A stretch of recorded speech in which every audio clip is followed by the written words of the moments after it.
Chapter 697. This place was in the wilderness, and it was quite a distance from Cloud City. There was no reason for any player participating in the city war to pass by this place by chance. If they were able to find this place, then it must be related to a quest. However, there was only one NPC in this crater. It was highly likely that everyone was heading in the same direction. Because the parallel world had a two-way quest setting, Skyscraper beneath the tree already knew that Gu Fei's appearance would lead to a confrontation. However, the system was dead, while humans were alive. Even though the system made everyone enemies, as humans, they could still sit down and talk to see if there was a way to make the best of both worlds. Skyscraper beneath the tree had this thought in mind, so he personally came out to greet Gu Fei. I don't know what Brother Qianli's quest is. Because of that cough, everyone knows. Right now we've been classified as enemies by the system. This quest might be a bit of a conflict. What I mean is for everyone to say it and settle it peacefully. There's no need to resort to violence. Skyscraper beneath the tree said. But I already did. Gu Fei sighed. The 8 people hiding in the forest over there are yours, right? Yes, they're ours. Brother Qianli, don't take it to heart. I only found out about your arrival through the 8 of them. We've been waiting for you for a long time. We know Brother Qianli's strength very well. We don't dare fight with you. We just hope that our quest can proceed smoothly without affecting your quest. Skyscraper beneath the tree said. Gu Fei didn't have a good impression of 5 Knights, but it wasn't appropriate to vent his anger on everyone related to the studio. After all, this was his job. Not everyone was as scheming as 5 Knights. Skyscraper beneath the tree's words were quite submissive. In reality, everyone was here to play the game. Whether you were rich or not, a noob, a guild leader, or a guild member, no one was superior to anyone else. Skyscraper beneath the tree's attitude made Gu Fei feel bad. He hurriedly said, "Don't say that. What's your quest? Tell us and we can discuss it together." Oh, Brother Qianli came here to find the NPC Gilgino? Skyscraper beneath the tree cautiously asked. That's right. Then your mission is? I'm looking for him. He might want me to ask him something, Gu Fei said. Oh, under the tree, he looked up at the sky and let out a long sigh. This is just a conversation with an NPC.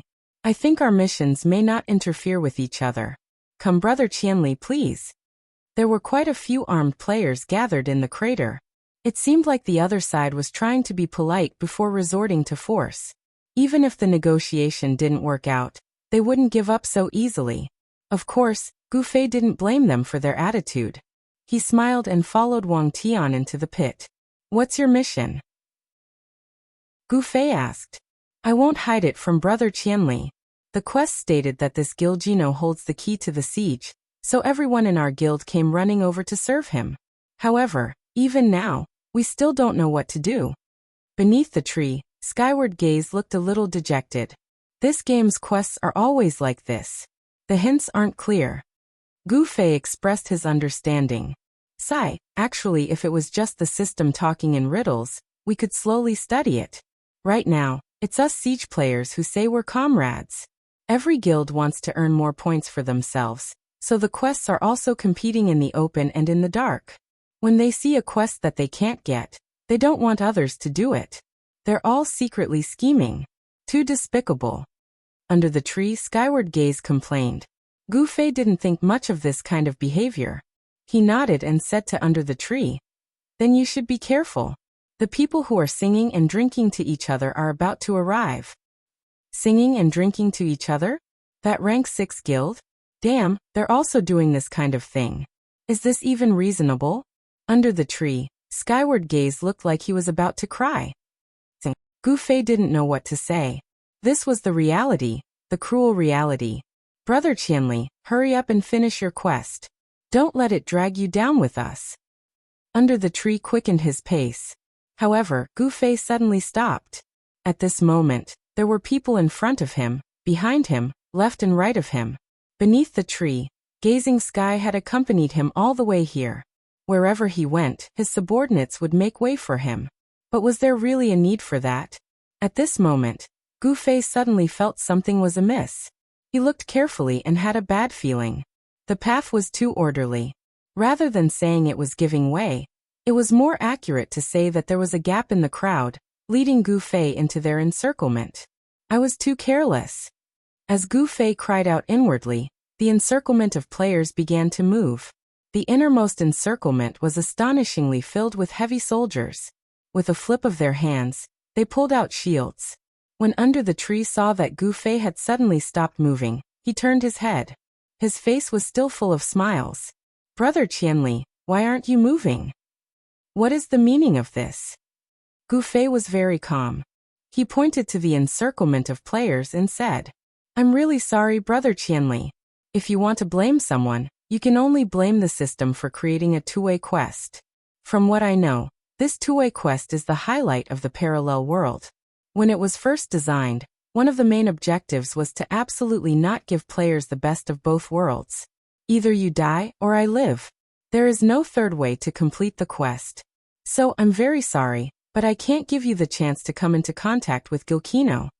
Under the Tree spoke with confidence and composure. There was no longer any trace of the previous subservience on his face. Instead, it was the face of a villain intoxicated by success. Just because you don't want me to see him, does that mean I can't see him? Gu Fei spoke calmly, but his heart was already filled with anger. This Under the Tree was even more despicable than Five Nights. Could it be that the entire world studio was this dark? It seemed that Deepwater's deep hatred for the studio wasn't without reason. Since you don't want me to see him, then I'll have to ruthlessly see him in front of you. This time, Gu Fei was enraged. He could see that the opponent's formation was clear. The heavy soldiers didn't want him to rush out, so they surrounded an empty space. If the mages directly blasted in, he wouldn't be able to dodge, and would only be able to die. But teleportation? Don't tell me you haven't heard that I have this skill? As Gu Fei spoke, he suddenly dashed forward. Under the Tree was still within the circle, right under Gu Fei's eyes. Seeing Gu Fei charge towards him, he didn't panic. Instead, he faintly smiled and said, to be able to use my life to exchange for Brother Qianli's death, it's worth it. But it's a pity, Brother Qianli. I've heard that once a player dies in a city war, the quest on them will be erased. I'm very gratified to have one less competitor like you. Gu Fei smiled at him and said, it won't be that easy to kill me. Just as Gu Fei was about to reach Under the Tree, Gu Fei didn't take action. Instead, he suddenly extended his hand and pointed to the side. With a teleportation chant, Gu Fei's figure suddenly flashed out of the circle. In front of him was the tent where Gilkino was. If he could cause them to fail the quest, that would be great. Once he was done, he would kill as much as he could. This was exactly what Gu Fei was planning. After exiting the circle, he stepped into the tent. He opened his mouth to speak with Gilkino, but when he entered the tent, Gilkino was nowhere to be seen. What's going on? Where is he? Gu Fei was startled. When he turned around to look outside the tent, he saw that the others had already arrived. Even if he thought with his knees, he knew that the tent had already been surrounded. This was intentional. It was a trap. That fellow already knew that Gilkino wasn't in the tent, so he intentionally left an opening for Chen Xiaolian to use teleportation to break into the tent. Now, Chen Xiaolian had truly fallen into the opponent's trap. His teleportation had already been used up. If he was surrounded again, he wouldn't be able to use teleportation to escape. At this moment, Gu Fei realized that the opponent's calculations were deeper than he had expected. Following that, he heard a ripping sound. Like a magic trick, the entire tent was suddenly pulled away. Gu Fei was exposed in front of everyone's eyes. There were still heavy soldiers around him holding up their shields, while mages in the back could still be seen raising their staffs. Unfortunately, this time, Gu Fei didn't have teleportation. Brother Qianli, take care. I won't be sending you off. Gu Fei heard the shout from under the tree. At this moment, the enemy mage had already chanted out a spell and flames could be congealed in an instant. Gu Fei didn't want to just wait for death. No matter what, he had to give it a try. He quickly rushed forward, heading straight for the circle of heavy soldiers. Ha! The encirclement of heavy soldiers let out ghostly howls, expressing their determination to drag Gu Fei into the encirclement even if they had to die. However, Gu Fei had no intention of letting them die. In a few steps, he arrived in front of one of the soldiers, and with a kick, he landed on the shield that the soldier had pushed in front of him. Good, it's really stable. Gu Fei praised in his heart. At the same time, he held the knight streamer sword with both hands and stabbed it into the soldier's shoulder. I'll block. The soldier felt that this small injury was nothing. Instead, he straightened his back even more. Thus, Gu Fei used both his arms and legs to push the sword a little deeper. Using this force, Gu Fei actually flew up. The soldier was stunned on the spot. Before he could react, Gu Fei had already raised his foot and stepped on his head. Then, he took a step forward and flew over the soldier's head. Damn! Everyone was dumbfounded. The magician's flames rose at this moment, but Gu Fei had already stepped on the soldier's head and left the circle. While everyone was shocked, Gu Fei was in tears. He didn't have enough strength. It wasn't just his hands that were weak. His legs didn't have enough strength either, so he couldn't hold on to the ground. For example, 100 Lives strategists could fly up by stepping on the wall. Gu Fei also wanted to go up the wall in the early days, but he couldn't because he didn't have enough strength. At this moment, if it was 100 Lives strategist, he could just step on the shield and go up, unlike Gu Fei, who had to use the sword to stab into the soldier's shoulder. It wasn't enough to fly up a person's head, so Gu Fei simply stepped on the soldier and ran out. This was a great test of a person's balance. In this aspect, Gu Fei had an advantage. In addition, he was fast enough. As he ran out, he heard the players shouting under his feet. Some reached out to grab his head, but they grabbed nothing. Gu Fei was fast. Under the tree, Skylooker had set up such a trap, so he naturally didn't have to go up personally. At this moment, he was leisurely waiting outside the circle for the news of Gu Fei's death. Who knew that he would see Gu Fei step on the soldier's head and run out? What kind of explanation was this? Was it a skill? Under the tree was also confused. Then he saw Gu Fei run so easily, and the stepping stones under his feet were all at a loss. He shouted angrily, "What are you all doing? Spread out." Everyone received the signal and hurriedly scattered. Gu Fei took advantage of the chaos to step on a few more. Seeing that no one was cooperating, he couldn't continue to step on them. So he looked in a direction and jumped down. As soon as he landed, he twisted his body and swung his sword. The white light appeared extremely naturally. Just now, Gu Fei heard Skylooker's voice, but at that time he was focused on stepping on the soldier's head and didn't have the time to look for him. At this moment there were too many people, so he couldn't make a judgment.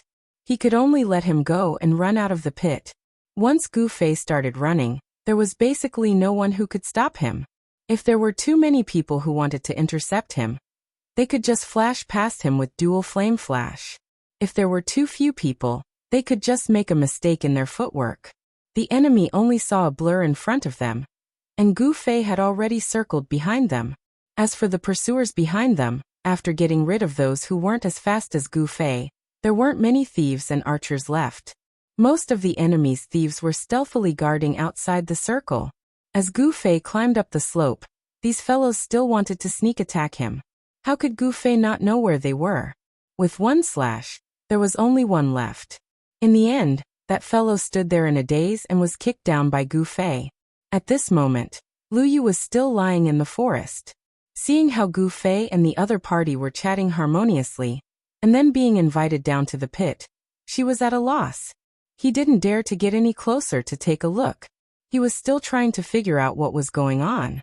All of a sudden, he saw Gu Fei running over again.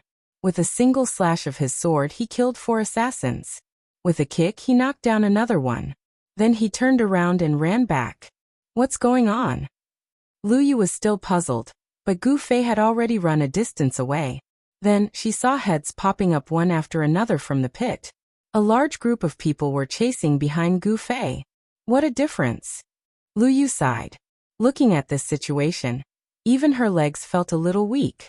Qianli was really not an ordinary person. Should she go back and ask his friends to come and help? Seeing how Gu Fei was causing such a huge wave, Lu Yu had a good impression of him. Wasn't this the highest realm of solo conquering the world? Although she was running, this was a game after all. It was impossible for a single person to fight against so many people. Lu Yu knew this very well, so she equipped the skill badge with speed up, so that she could escape after a bloodbath in the future. At this moment, Gu Fei had already rushed into the forest. Lu Yu was staring at him in a daze. How could Gu Fei not know? The moment he entered the forest, he immediately shouted, "Why are you still looking? Are you waiting to die?" Ah.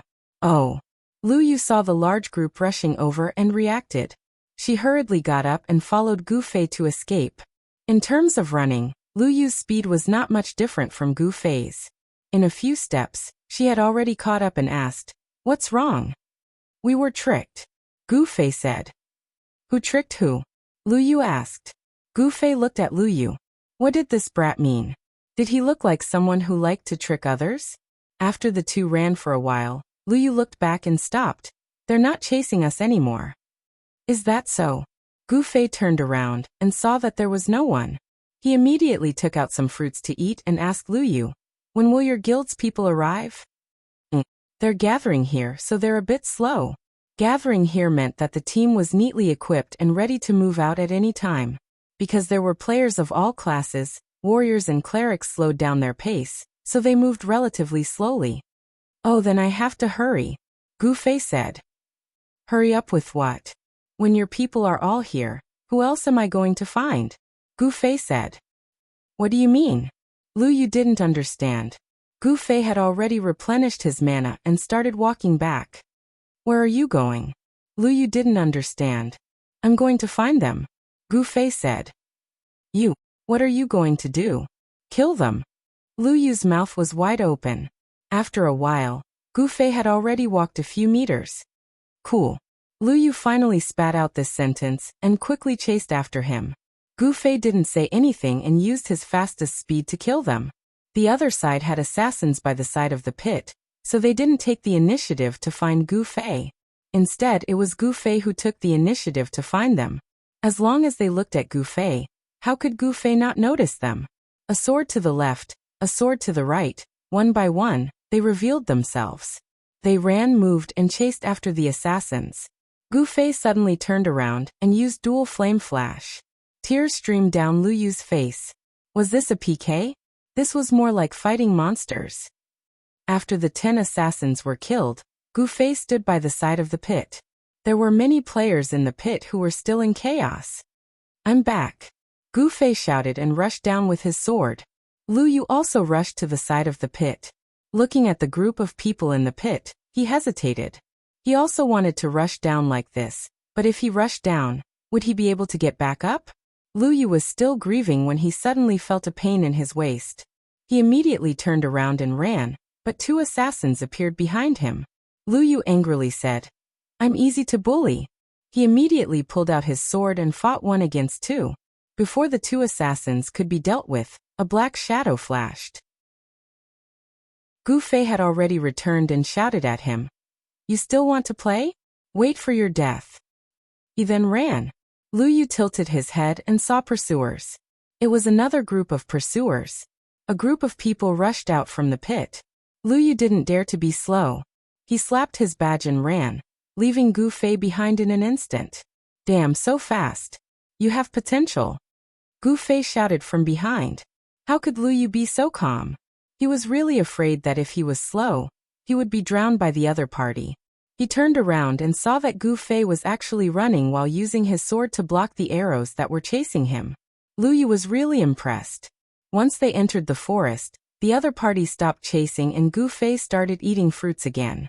"Boss, how are you so amazing?" Lu Yu had the urge to become his disciple. Martial arts, the real deal. Gu Fei casually threw out a banana peel, and it landed on a withered branch a few meters away. It looked like a little yellow hat. "Let's go." Gu Fei replenished his mana, and was about to set off again. Are you really going to kill them all?" Lu Yu said. "I'll try my best. I hope that your guild members will come as slowly as possible," Gu Fei said. Chapter 698. Gazing skyward stood in the pit and looked up at the sky, feeling extremely sad. He had thought that it was a foolproof trap, and Gu Fei had been tricked into it. Who would have thought that he would escape just like that? This person's strength couldn't be predicted with common sense. How could someone run out of an encirclement by stepping on people's heads? This was too illogical. Now Gu Fei had entered and exited their area twice. He didn't use many spells each time, but he could take away a large number of lives. Gazing Skyward's guild didn't have many people in the first place, and they couldn't withstand Gu Fei's torment. It looked like they would be completely wiped out in another 2 rounds. However, Gazing Skyward wasn't afraid of death. He was sad that he hadn't been able to kill Gu Fei. He felt that the main reason why Gu Fei was so competitive was because his quest was here. That was why he had the patience to deal with him. If he killed him, his quest would fail. Even if he came back to take revenge and vent his anger, he wouldn't be in the mood to go on endlessly. To put it bluntly, this was a two-way quest arranged by the system. Everyone should understand each other even if they tried to cheat each other. If both sides were injured, then they wouldn't be mature players. An expert player shouldn't do this. That was how Gazing Skyward understood it, so he was at his wit's end. Against Qianli, he couldn't set up any sort of suppressive trap. It wasn't easy to use the emotional card to bait someone. Gazing Skyward had been pretending to be a grandson until he was about to vomit. In the end, it was all for nothing. Now he was about to be killed again. Gazing Skyward felt that he had been wronged. Guild leader, he's here again. A subordinate ran over and reported with a mournful expression. This was the 3rd time, and Gu Fei was killing his way over. Now that Gazing Skyward didn't have any assassins lurking outside, he couldn't set up any tactics to fight against Gu Fei. He gritted his teeth and said, "Drag it out for another round. Everyone, don't swarm him together." Everyone obeyed. They watched as Gu Fei killed his way to the edge of the pit and scattered. It didn't look like they were going to fight at all. They were just standing there, waiting for Gu Fei to kill them. If Gu Fei used dual flame flash, he would naturally be able to kill one with a single slash. However, since they were standing far apart, he would only be able to kill one at a time. However, if he didn't use any magic attacks, the cleric would immediately start attacking him. Shameless! Gu Fei roared with grief and indignation. "Let me help you." Comrade Lu Yu stood up bravely this time. He also had a lot of battle experience. Seeing that the cleric kept healing Gu Fei's targets, he immediately found the cleric who was healing him. So he immediately attacked the cleric to interrupt his healing. The people below the tree were all very angry.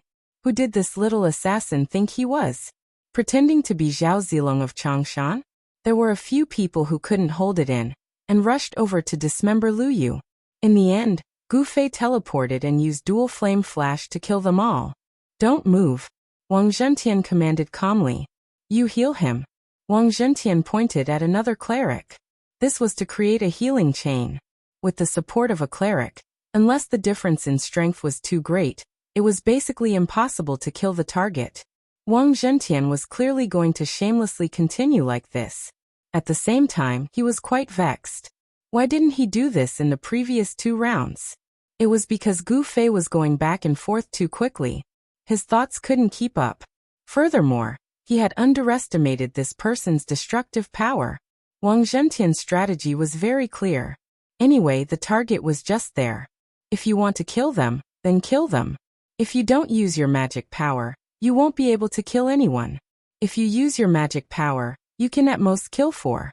Seeing Gu Fei's helpless expression, Wang Zhentian suddenly felt a little victorious. He raised his voice and shouted, "Brother Qianli, don't mind me. There's no helping it. We were all forced by the dual quest.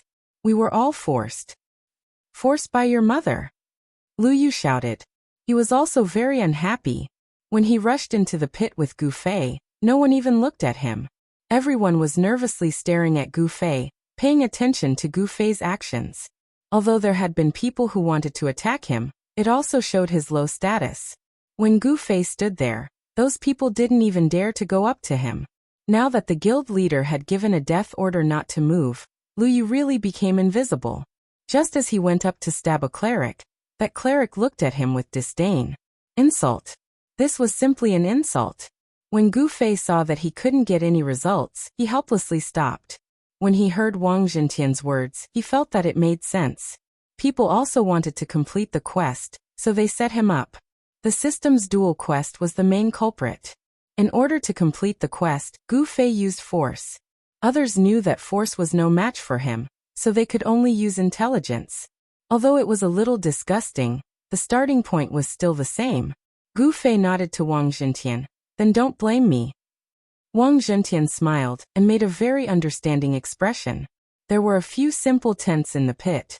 Gu Fei walked through the crowd as if there was no one around him. He began to go through the tents one by one. What made him curious was that Wang Zhentian and his subordinates didn't move. Everyone was smiling at him. Gu Fei was puzzled as he walked through a few tents. Then he understood. Gilkino was no longer here. The tent that Gu Fei had teleported into was the one that Gilkino had stayed in, but there was no one there. Gu Fei thought that Gilkino had moved randomly and went to another tent to do something. Now it seemed that Gilkino hadn't changed tents at all.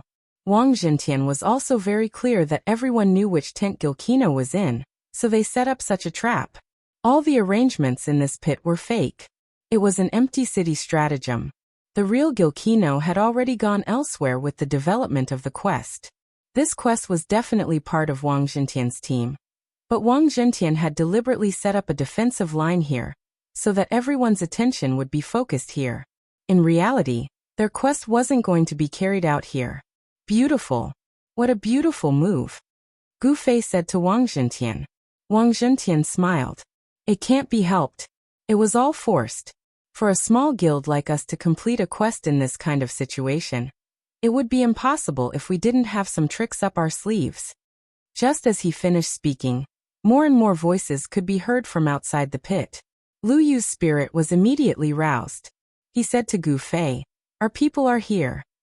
After saying this, Lu Yu suddenly felt depressed. Why? Why did he feel excited when his guild's people came? Could it be that he was looking forward to the strength of his guild to support him? Wasn't his ambition to be an assassin who roamed the world alone? Lu Yu was at a loss. He discovered that his ambition seemed to have wavered a little. He searched for the reason and discovered.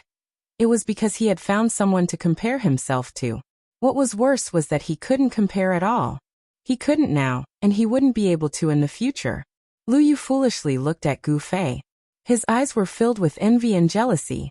People kept appearing outside the pit, and it wasn't long before it was full. Gu Fei looked up and quickly saw someone going against the flow. Where's Yinfeng? Going against the flow was very imposing. He didn't even need to use his eyes to look for people in the crowd. Under the tree Skygaze smiled again. So it's the guild leader of Countercurrent. Who are you? Going against the flow asked. I am Under the Tree Skygaze. Under the Tree Skygaze said. Oh, you are Under the Tree Skygaze. Going against the flow had heard of this name before. What he knew about Under the Tree Skygaze was the version that Brother Yu had told him. He was the leader of a small guild with a lot of power, and was suspected to be a money warrior. I am. Under the Tree Skygaze smiled. Why did guild leader Countercurrent bring so many people here? Where's Yinfeng? Tell him to come out and talk to me. Going against the flow said. Yinfeng? I don't know. Who is that? Under the Tree Skygaze asked. Playing dumb? Going against the flow sneered. Let's not beat around the bush. Let me ask you, did Yinfeng enter your guild with a quest? Oh, is there such a thing? Let's not talk about this Yinfeng for now. Guild leader Countercurrent, you don't seem to know much about the rules of the game. If this player leaves the guild, will he still be able to bring out the guild quest? Under the Tree Skygaze said. You don't need to find a loophole in my words. Going against the flow said. After Yinfeng discovers the quest, he doesn't accept it, leaves the guild, joins you, and then accepts the quest. Am I right? Oh, that sounds reasonable. Under the Tree Skygaze nodded. Then what about Yinfeng? Going against the flow said. I said I don't know. Guild leader Countercurrent, there are so many guilds in Cloud City. Why do you have to find me when a member leaves the guild? Don't you think a big guild like Unhindered would be more suspicious? Under the Tree Skygaze said. Looks like you're going to be stubborn to the end. Going against the flow raised his staff. Countless staffs were raised above their heads in a circle around the crater. Wait. Someone in the crater suddenly raised his hand and said. Going against the flow. Going against the flow looked towards the voice and was shocked. Brother Qianli? Gu Fei was a classic example of interpersonal relationships. As long as you were strong enough, anyone who saw you would have to call you brother. It's me, Gu Fei said. Then, Flowing saw a message from going against the flow in the guild channel. Flowing, why didn't you mention that Qianli is here drunk? Ah. Lu Yu was stunned. Indeed, he seemed to have forgotten to mention this matter to the guild. It seemed like after the appearance of 1,000 miles drunk, he didn't know what to do. He even forgot his original purpose of coming here. You guys go about your business, I'll be leaving first. Just as Going Against the Flow thought that things were going to get a little tricky, Gu Fei unexpectedly said this. Of course, Against the Current was overjoyed. With over 1,000 players on their side, they naturally wouldn't be afraid of a single Gu Fei. However, the problem was that Gu Fei was terrifying because he was all alone. Moreover, he was incredibly strong. If they really offended him, he could just come over and harass them whenever he wanted to. It was truly impossible to guard against him. In addition, Reigning Four Seas had served as a warning to everyone. Against the Current really didn't want to get into a conflict with Gu Fei. Hence, when they heard Gu Fei's words, they were overjoyed. Gu Fei calmly walked through the crowd, but seeing so many people only hoping that he would leave early. While looking at the group of people under the tree in the pit looking at the sky with hatred, Gu Fei felt really sad. What was this? According to the rules set by the system, they were supposed to be allies and he was their enemy through and through. But now?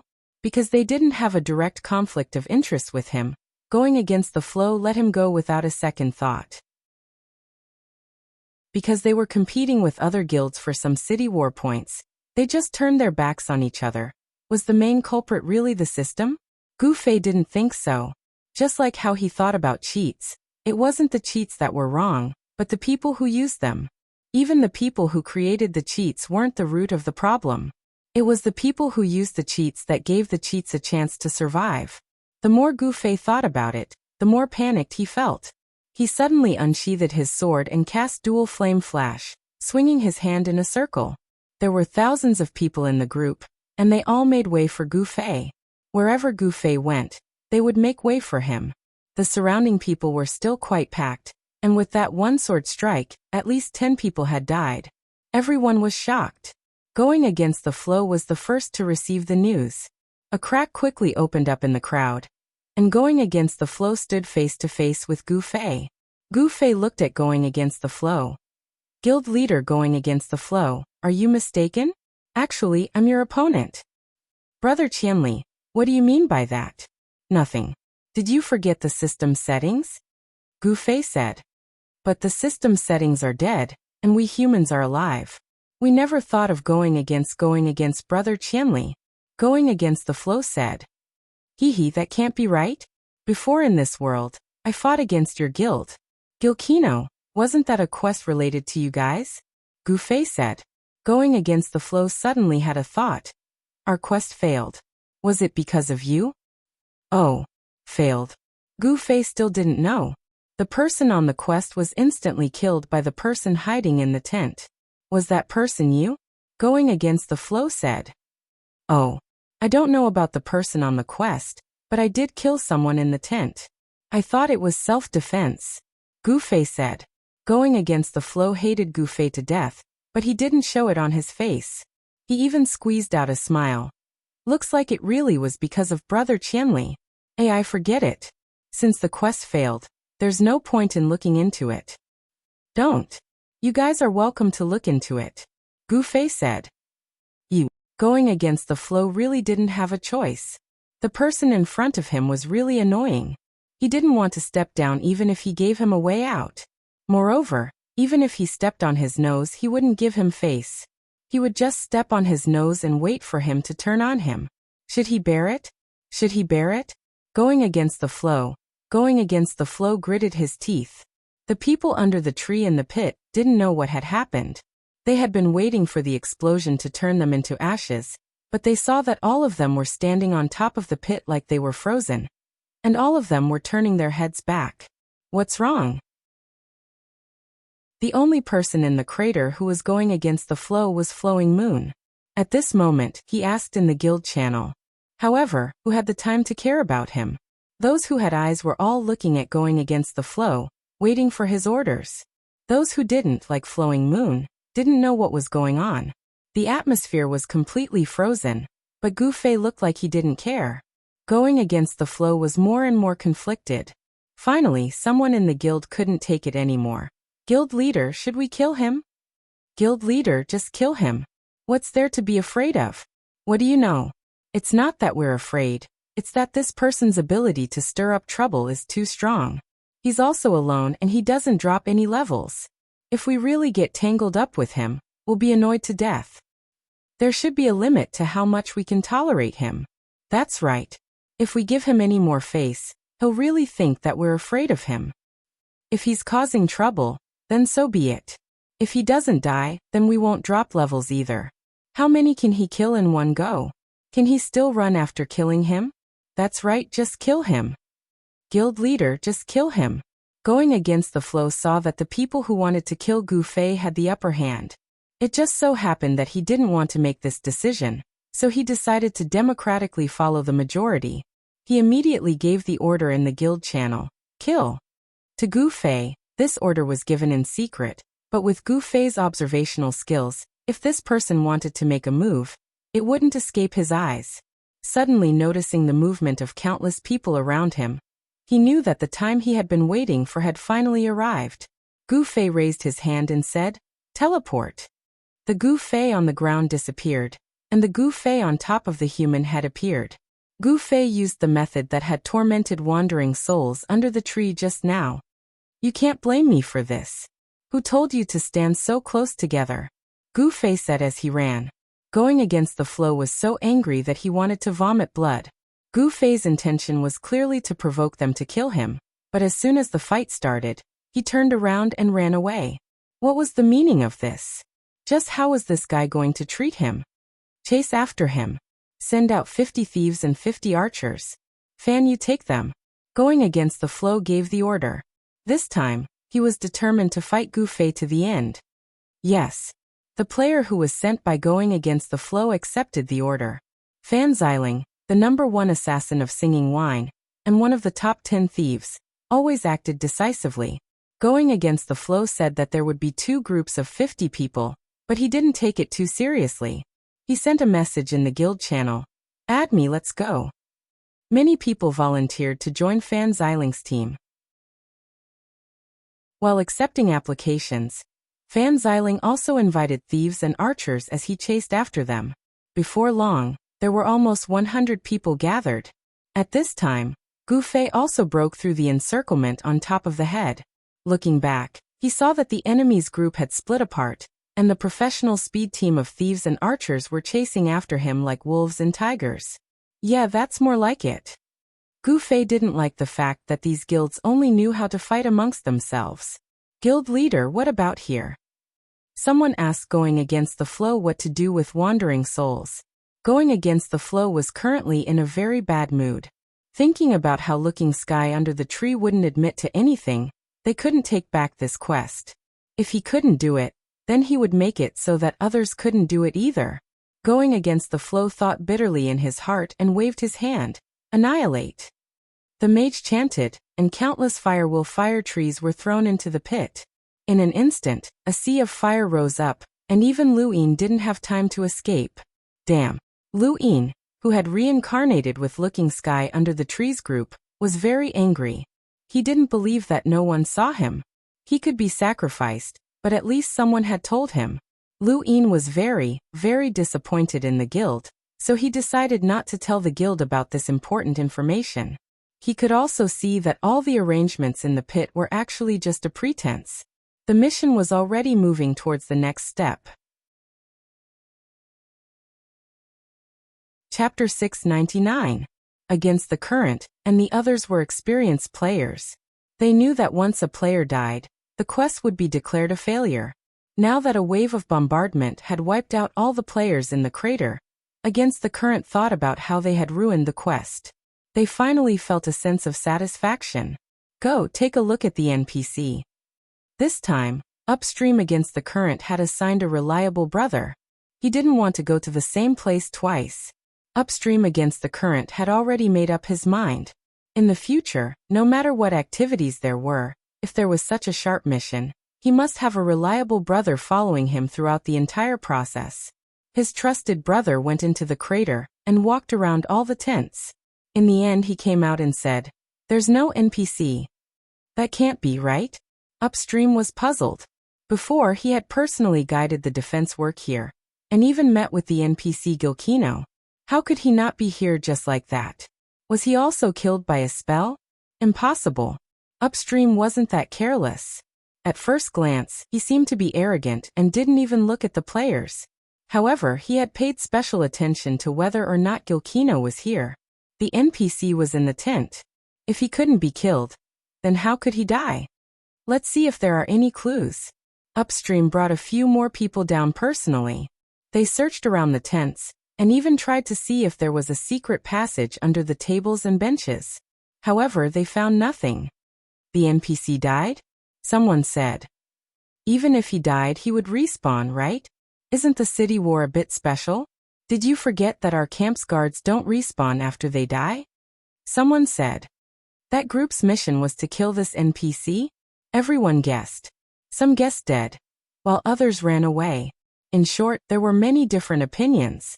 Upstream finally thought of Luyu and started calling her in the guild channel. Luyu had just made up her mind and was in a fit of anger. She immediately replied that she didn't know. Upstream didn't care about this person's feelings at all. He didn't think too much about it, and continued to try to figure it out with his core brothers. On the other side, the thieves and archers led by Shan Xiling were all fast classes, and the majority of them were faster than Gu Fei. Adding on the fact that they were chasing and shooting at Gu Fei, they were able to effectively restrict his movements. However, Gu Fei persisted all the way and finally entered the grove.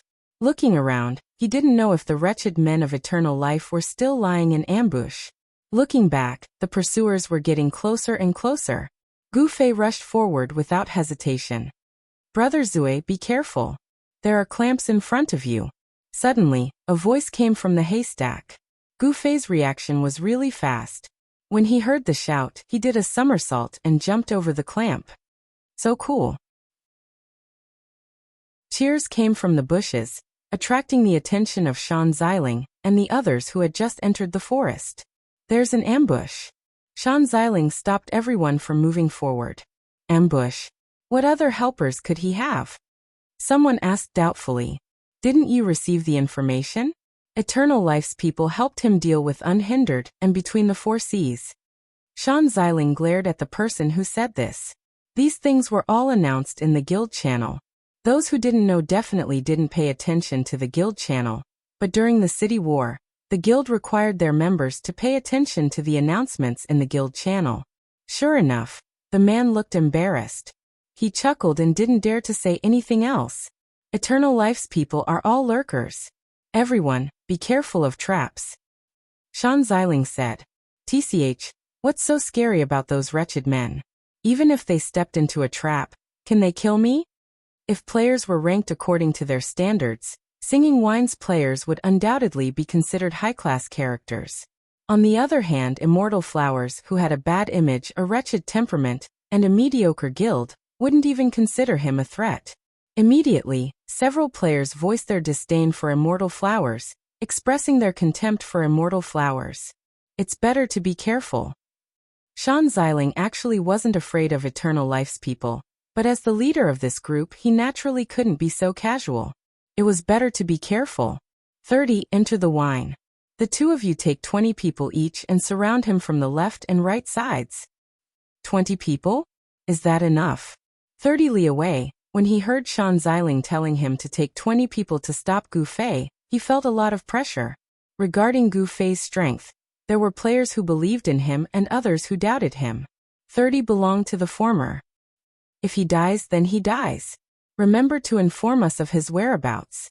Shan Xiling said. He's too unreasonable. 30 had tears streaming down his face as he counted 20 people and led them away. This group of people was affected by the emotions of 30, appearing more tragic. Everyone comforted themselves with the fact that they wouldn't drop a level if they died. Damn, is it really that scary? None of us are useless. When Qianli gets drunk, it's best if I don't see him. Among the 20 people that Jiang Jinjiu brought, there was someone who doubted Gu Fei's strength. 30 looked back at this guy and laughed. Your head was just stepped on by someone and you're still bragging. Damn, I'll teach him a lesson. This person roared with his face flushed red. Let's go. Jiang Jinjiu waved his hand, and also left with his 20 people. Everyone keep your eyes open, and be careful of the traps on the ground. Shan Xiling reminded the rest of the people on his side, and began to search the forest. Gu Fei walked past a trap, and was immediately pulled into a haystack by a player with eternal life and flowers. Gu Fei took a look and discovered that this haystack was not natural. It was a camouflage created by this group of people, but they made it look natural. He couldn't help but sigh. There were always talented people in any group. Brother Zui.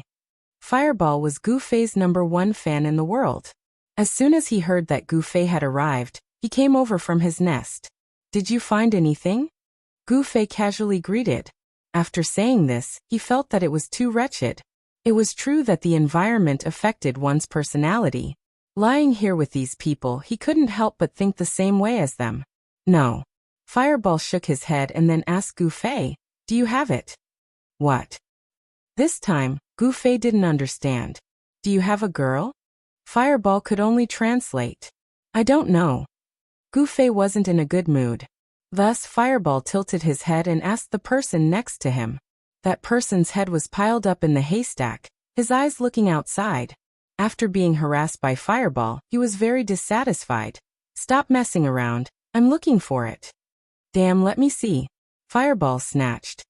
Snatch my ass, go back to your place. Damn, you want to eat it alone. Let me see. No way. You want to die? Get lost. Brother Zui, hack him to death. Fireball suggested. Hack you two to death. Gu Fei wasn't in a good mood. The two continued to argue, escalating to the point of getting physical. In the eyes of singing and drinking, these were small guilds that would never make a name for themselves. They were supposed to be ambushing, but because of a trivial internal conflict, they were exposed. Singing and drinking, who were advancing cautiously outside, all noticed this and looked at each other. The haystack was shaking violently. Is it a trap? Someone muttered. As soon as he said that, Fireball fell out of the haystack with an ouch. It was pushed out by that guy. How dare you push me? Fireball was furious and raised his hand to cast a spell. Fuck, you're playing for real. After all, a push wouldn't hurt a person's life. Using a game skill, there was always the risk of killing someone. The guy in the haystack hurriedly dodged the spell, and directly pounced towards Fireball. The two fought like children and rolled back into the haystack. The people who sang while drinking were dumbfounded. What kind of saying was this? Fan, what do we do? The clueless people asked. Damn, how would I know? Shan Xiling was also depressed. At this time, Gu Fei suddenly drilled out of the haystack, holding his sword upside down. He also had a depressed expression as he said to the crowd. Ignore them, I'm here. Brother Zui, the girl stays. Fireball struggled to stick out his head and shouted. Scram. Gu Fei stepped on his head. The singing and drinking crowd stared dumbfounded. Gu Fei pulled his sleeves and said, Come. Come what? Everyone was surprised. Come. How many people came? Gu Fei said while standing on his tiptoes to count, feeling a bit strange. It seems like there's less than before. Shan Xiling and the others were a bit confused. What kind of vicious trap was the fight between the two people in the bushes without any technical content? Gu Fei stood out so casually. Was it some kind of bait? How many more experts were hidden in this forest?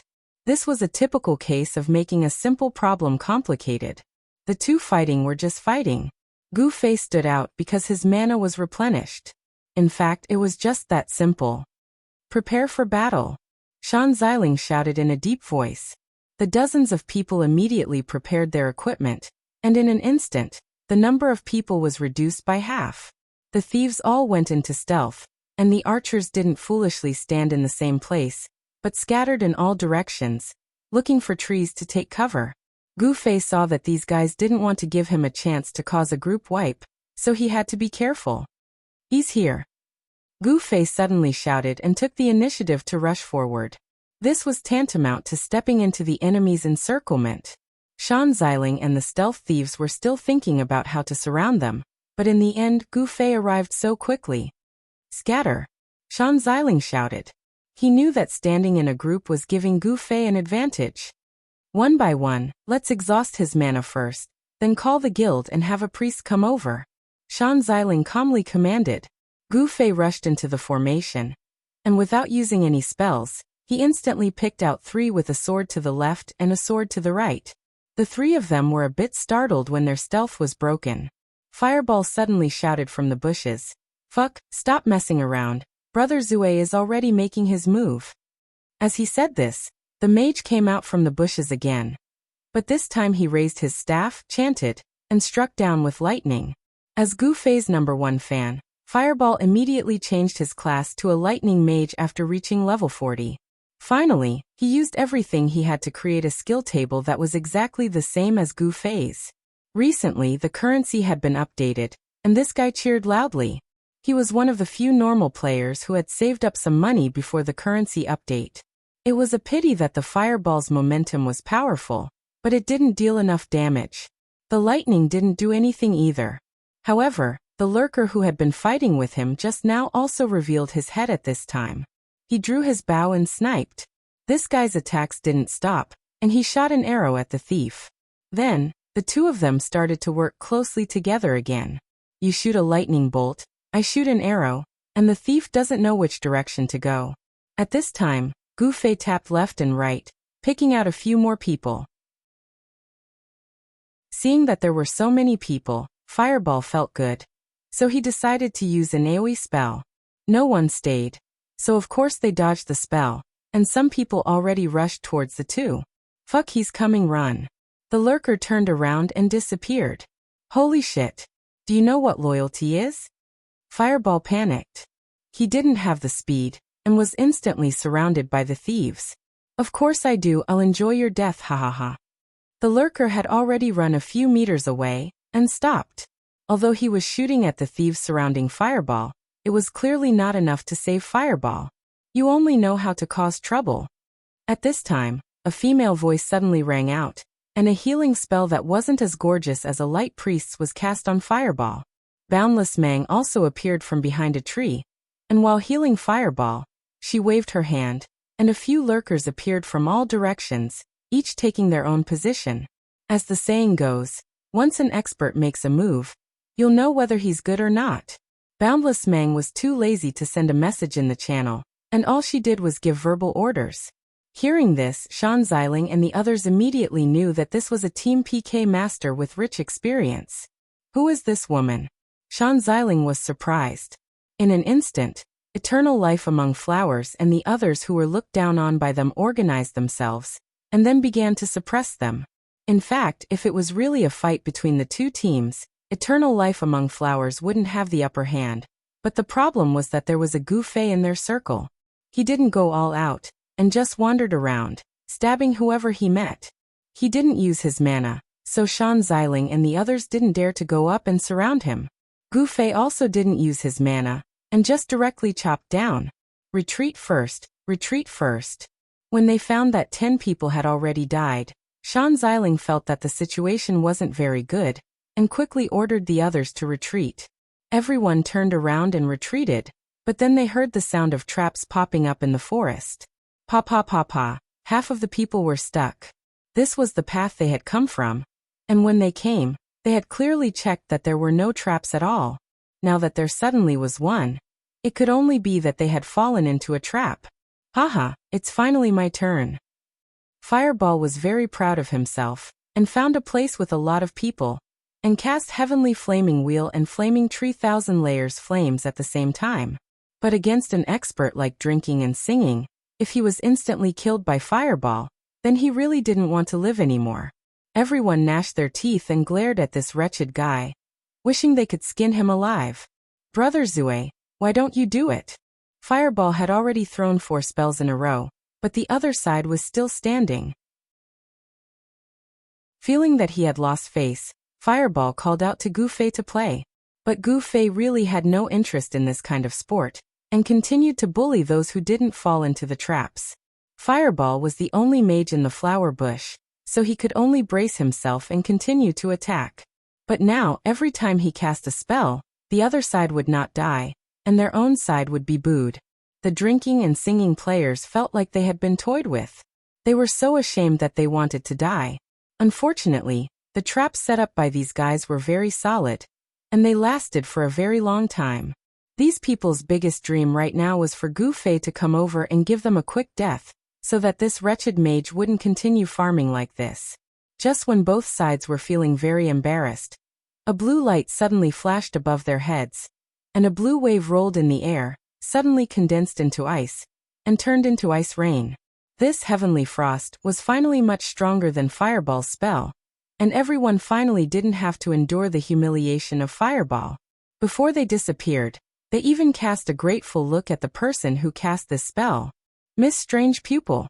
Fireball was also very excited, and took the initiative to come over.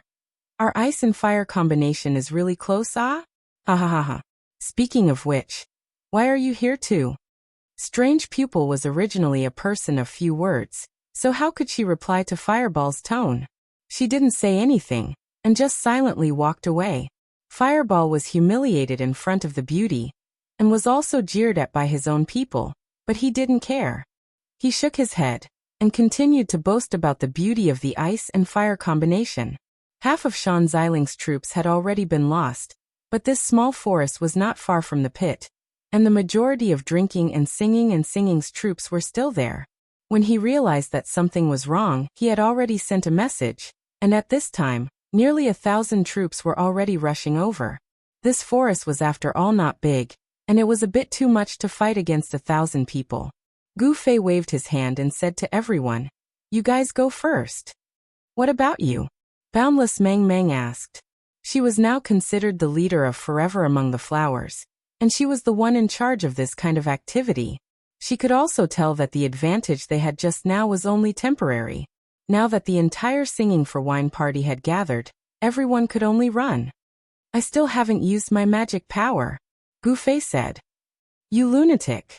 The boundless Mang Mang rolled his eyes, summoning the eternal life amidst the flower shrubs as he prepared to flee. "Strange Pupil, come with us. You don't have his speed, so you won't be able to escape," Boundless Mang said to Strange Pupil. "Okay." Strange Pupil nodded. "When we come out, head west. There's a bigger forest there." Boundless Mang said to Gu Fei before leaving. "Let's wait and see," Gu Fei said. "Wait my ass. Can you send a message to me? Tell me now if you're going or not." Boundless Mang said. "I'll send a message to Strange Pupil, and then she'll tell you," Gu Fei said. Boundless Mang was helpless. She wasn't a fast character, and if she was any slower, she would be in danger, so she hurriedly left with Strange Pupil. Gu Fei continued to walk through the forest, tormenting Fan Xiling and the others until they didn't even have the slightest temper. If they were in an open space, they wouldn't be so miserable, but in this forest, Gu Fei made full use of the trees, appearing and disappearing unpredictably. Even though he didn't use any magic power, they didn't feel like they were falling too slowly. It wasn't until the priest of singing and the others arrived that the threat of Gu Fei's attacks was greatly reduced. He began to harass the other priests again, and after successfully killing 2 of them, the priests also began to guard against each other. "Surround them." Upstream immediately gave the order as soon as he arrived. "He still hasn't used his magic power," Fan Xiling reminded. "Then let's have 10 people exhaust his magic power." Upstream brought 1,000 people, unlike Fan Xiling, who only had a few dozen people. He had more people, so he could afford to waste time. Chapter 700. There was no loss in death, so Upstream gave this order with confidence. There were still quite a few people who dared to sacrifice themselves in wine dance, so a dozen people immediately surrounded them. Shan Xiling looked at them and immediately suggested, "Since it's like this, why don't we use the magic circle to destroy them?" Against the Current didn't say anything. He had thought of this before, but it wasn't his place to give the order. Even if dying wouldn't cause him to lose a level, it was still a cruel order. Against the Current didn't want to create such an impression for his guild members. At a time like this, if there was a subordinate who could understand the intentions of the leader, he would definitely play the role of the bad guy and fake an imperial edict to give such an order. After getting rid of Gu Fei, he would then accept the leader's criticism for his cruel methods. So Upstream looked at Shan Xiling, and Shan Xiling was also looking at Upstream. After seeing that the circle of people had all been killed by Gu Fei, Shan Xiling asked, "Isn't it like this?" Upstream sighed.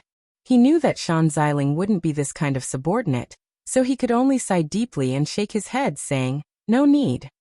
The second wave of Suicide Squad was sent out. Of course, everyone still tried their best to kill Gu Fei without sacrificing themselves. However, there was nothing they could do about it. Not only was Gu Fei's damage high, but his attack methods were even more powerful. His skills were the same, but whether it was slashes, or stabs, it was all up to the player.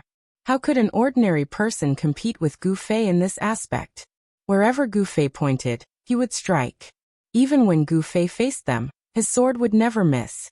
In the first wave of Suicide Squad, some people thought that luring Gu Fei to attack was their mission, so as long as Gu Fei attacked, they would dodge. Their mission would be considered complete, and they wouldn't necessarily die.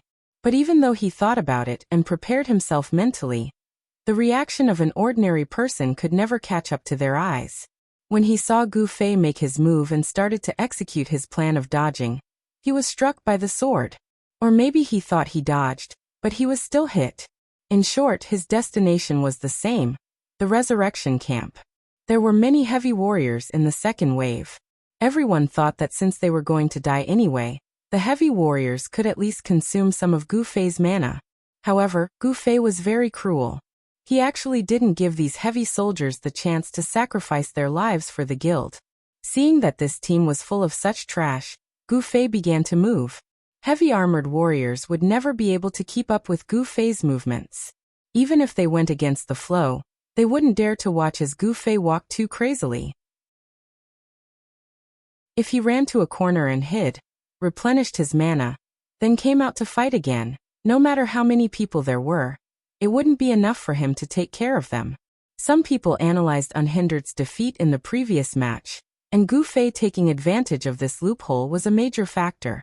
Gu Fei's damage was strong, but the limitations of his mana prevented him from being a perpetual motion machine. Currently, the most effective way to deal with Gu Fei was to exhaust his mana and look for a good opportunity. Go, go, go. Against the Current waved his hand, urging the heavy warriors to stop being stubborn, and for those with speed to complete the encirclement as soon as possible. The thieves, archers, and the rest of the players weaved through the forest, preparing to occupy a large area of the forest and restrict Gu Fei's movement space. They would rely on the first few waves of attacks to exhaust Gu Fei's mana, and then slowly eliminate him. How could Gu Fei not see through such a simple plan? He stared in a certain direction and ran. The 1,000 players of Unhindered chased after Gu Fei at different speeds. The faster ones tried to outflank him, while the slower ones tried to cut off his retreat. However, even if there were people who were faster than Gu Fei, they couldn't be much faster.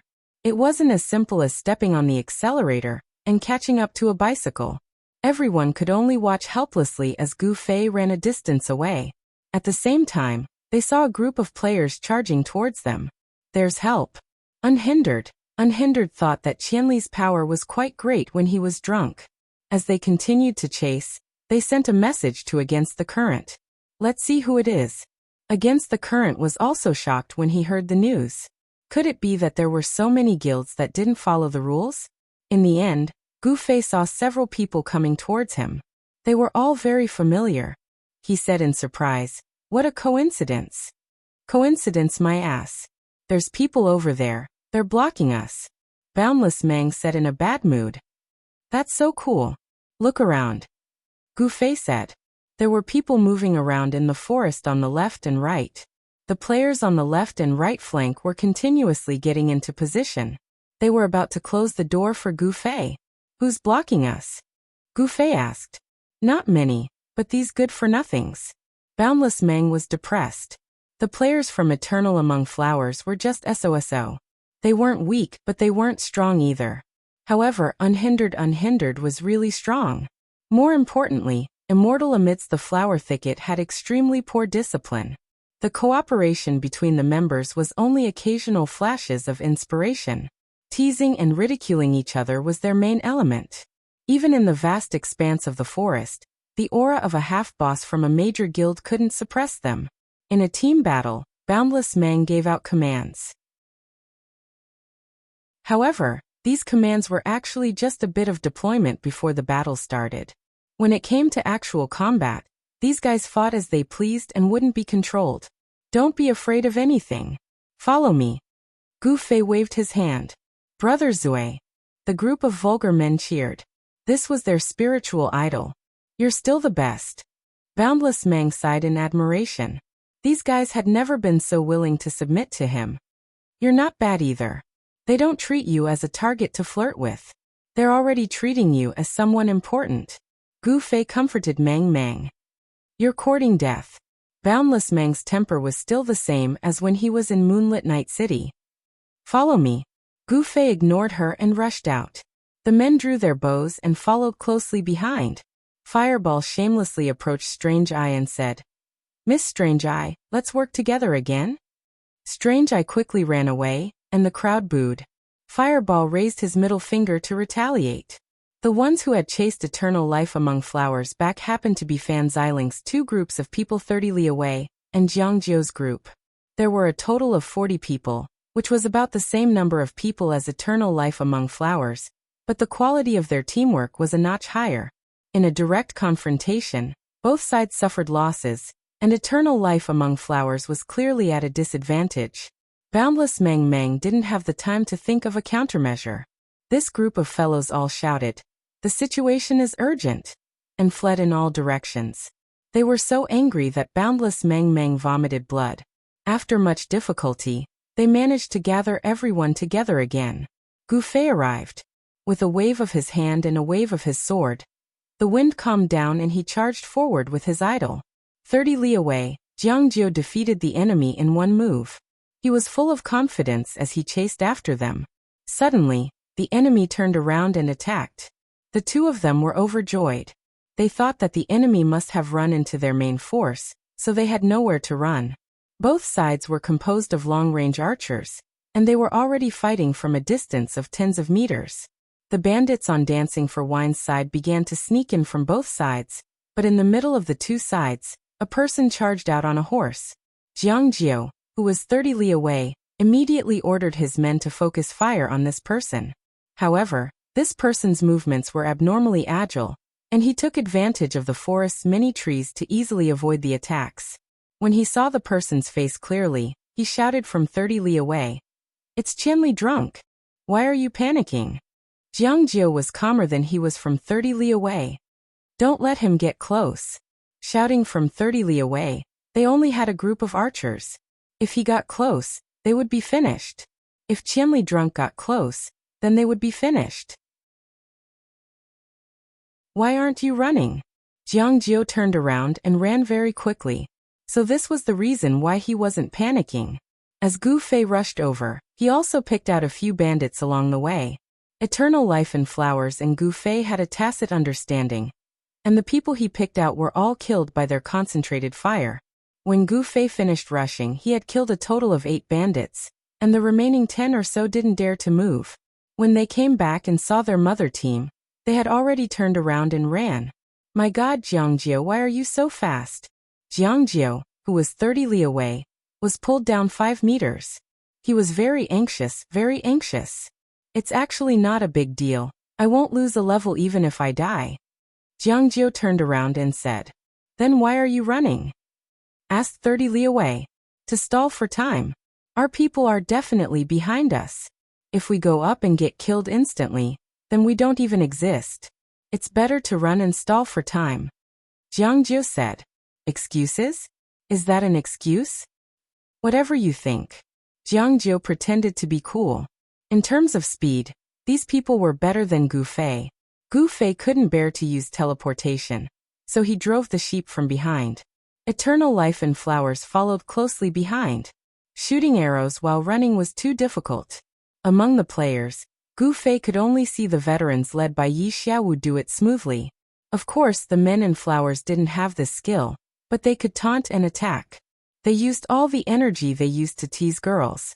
Strange Eye frowned as he listened, and Hazy Mang's face darkened. Tsubasa Sakuratsuka stood in front of her, as if he didn't want to mix with the mud. Yin Xiaozhu ran to Gu Fei and asked, "Your friend?" Gu Fei's face was covered in tears. "Surround them. Surround them." Why aren't they surrounded? When Gu Fei and Eternal Life in Flowers rushed out of the forest, Jiang Jiu shouted angrily. 2 waves of people were killed by Qianli's drunkenness. The player in charge of this quest reported. "What's going on? Didn't you say there were people blocking the way? Didn't they use up all of Qianli's mana?" Jiang Jiu asked. "Those people ran away as soon as they saw Qianli's drunkenness," someone reported. "What's wrong with your people?" Jiang Jiu questioned Shan Xiling. Shan Xiling was depressed. He was the one who brought them to chase after Qianli's drunkenness. How did they become his people? While he was depressed, he had to send a message to Jiang Jiu, who was 30 li away. "Where are you two?" Jiang Jiu, who was 30 li away, asked. "Did you get the message?" "Yes," Jiang Jiu said. "How do you explain?" "Running away? I don't have time to explain," Jiang Jiu said. "You're amazing." Jiang Jiu sighed and closed the message, pretending he didn't see it. Shan Xiling waited for a long time but didn't get a reply, so he shouted in the channel. "Jiang Jiu, you too, where are you running to? Go back and stop Qianli's drunkenness for me." The 2 pretended they didn't see it, but the people following them weren't blind and quietly asked. "Shan Xiling told us to stop and stop the enemy." "Stop who?" Jiang Jiu, who was 30 li away, asked. "Qianli's drunkenness," someone said. "Where's Qianli's drunkenness?" Jiang Jiu asked. Someone ran while looking back, wanting to point, only to find that there wasn't any. He was there just now. Someone was confused. "Look, they're going that way." Someone suddenly pointed. Gu Fei and the flower boys ran west as soon as they got out of the forest, unlike He Jiu, who was 30 li away. "That's right, the direction isn't the same. How are we going to stop them?" Jiang Jiu said. "You already knew, right?" Jiang Jiu, who was 30 li away, quietly asked Jiang Jiu. "Absolutely not." Jiang Jiu's expression was serious as he insisted. "Your shameless appearance is quite similar to a certain someone's charm." Jiang Jiu, who was 30 li away, sighed. "Who is a certain someone?" Jiang Jiu asked. "TCH, you think I don't know? You seem to be quite familiar with the Han family young master because of this ID, right?"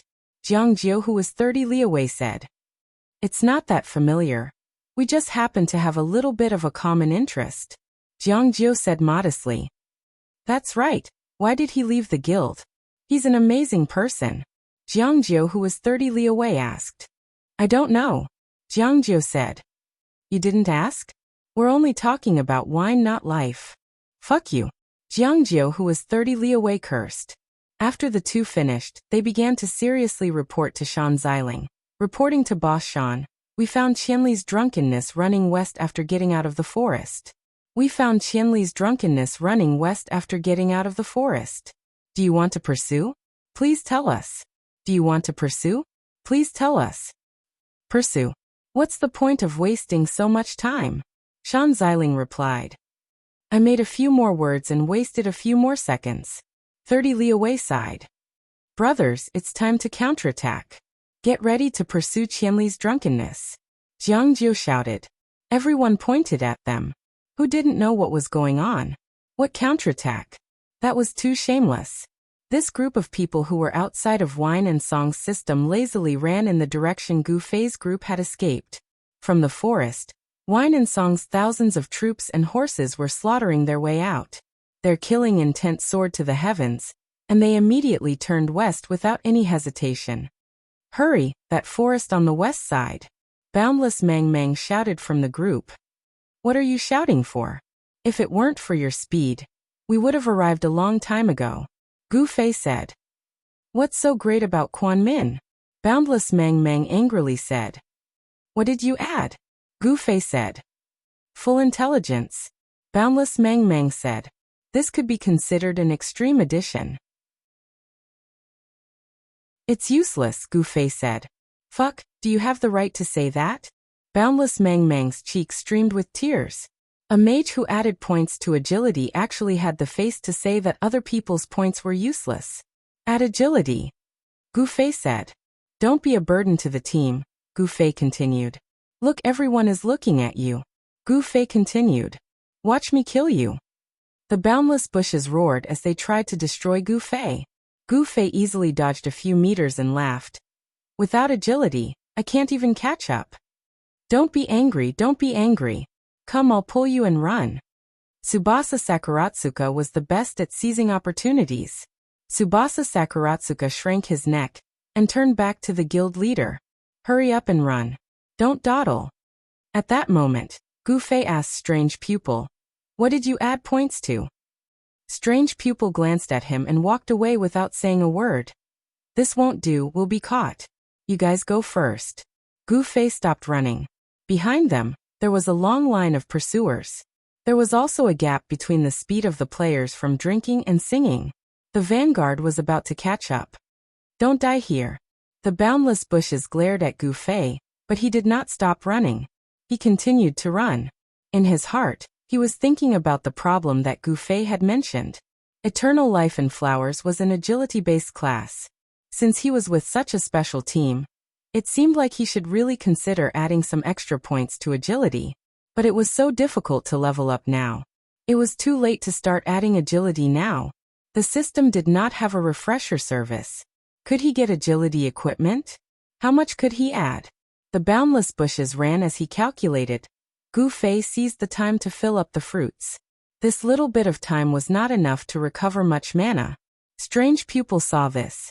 After a slight hesitation, he finally took off a pair of rings from his hand. Hey! Strange Pupil shouted. Gu Fei turned around. Strange Pupil had already thrown 2 rings at him. Gu Fei took it and looked at it. It was a set of green words, and it was a mana loop. The left ring reduced mana consumption by 20%. The right ring increased the maximum mana by 20%.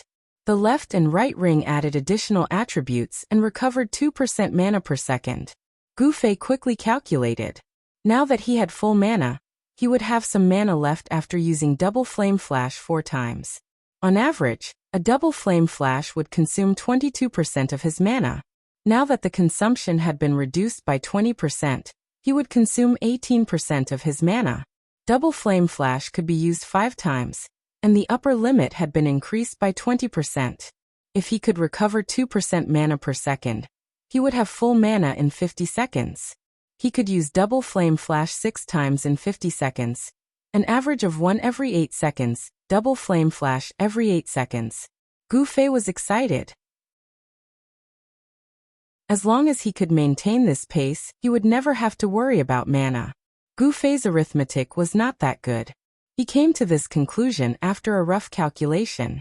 He immediately turned around and called out to the others, "Stop running." Are you serious? What did Miss Strange Pupil give you? An atomic bomb? Everyone was shocked. It's an equipment that increases the maximum mana capacity, reduces mana consumption, and recovers mana.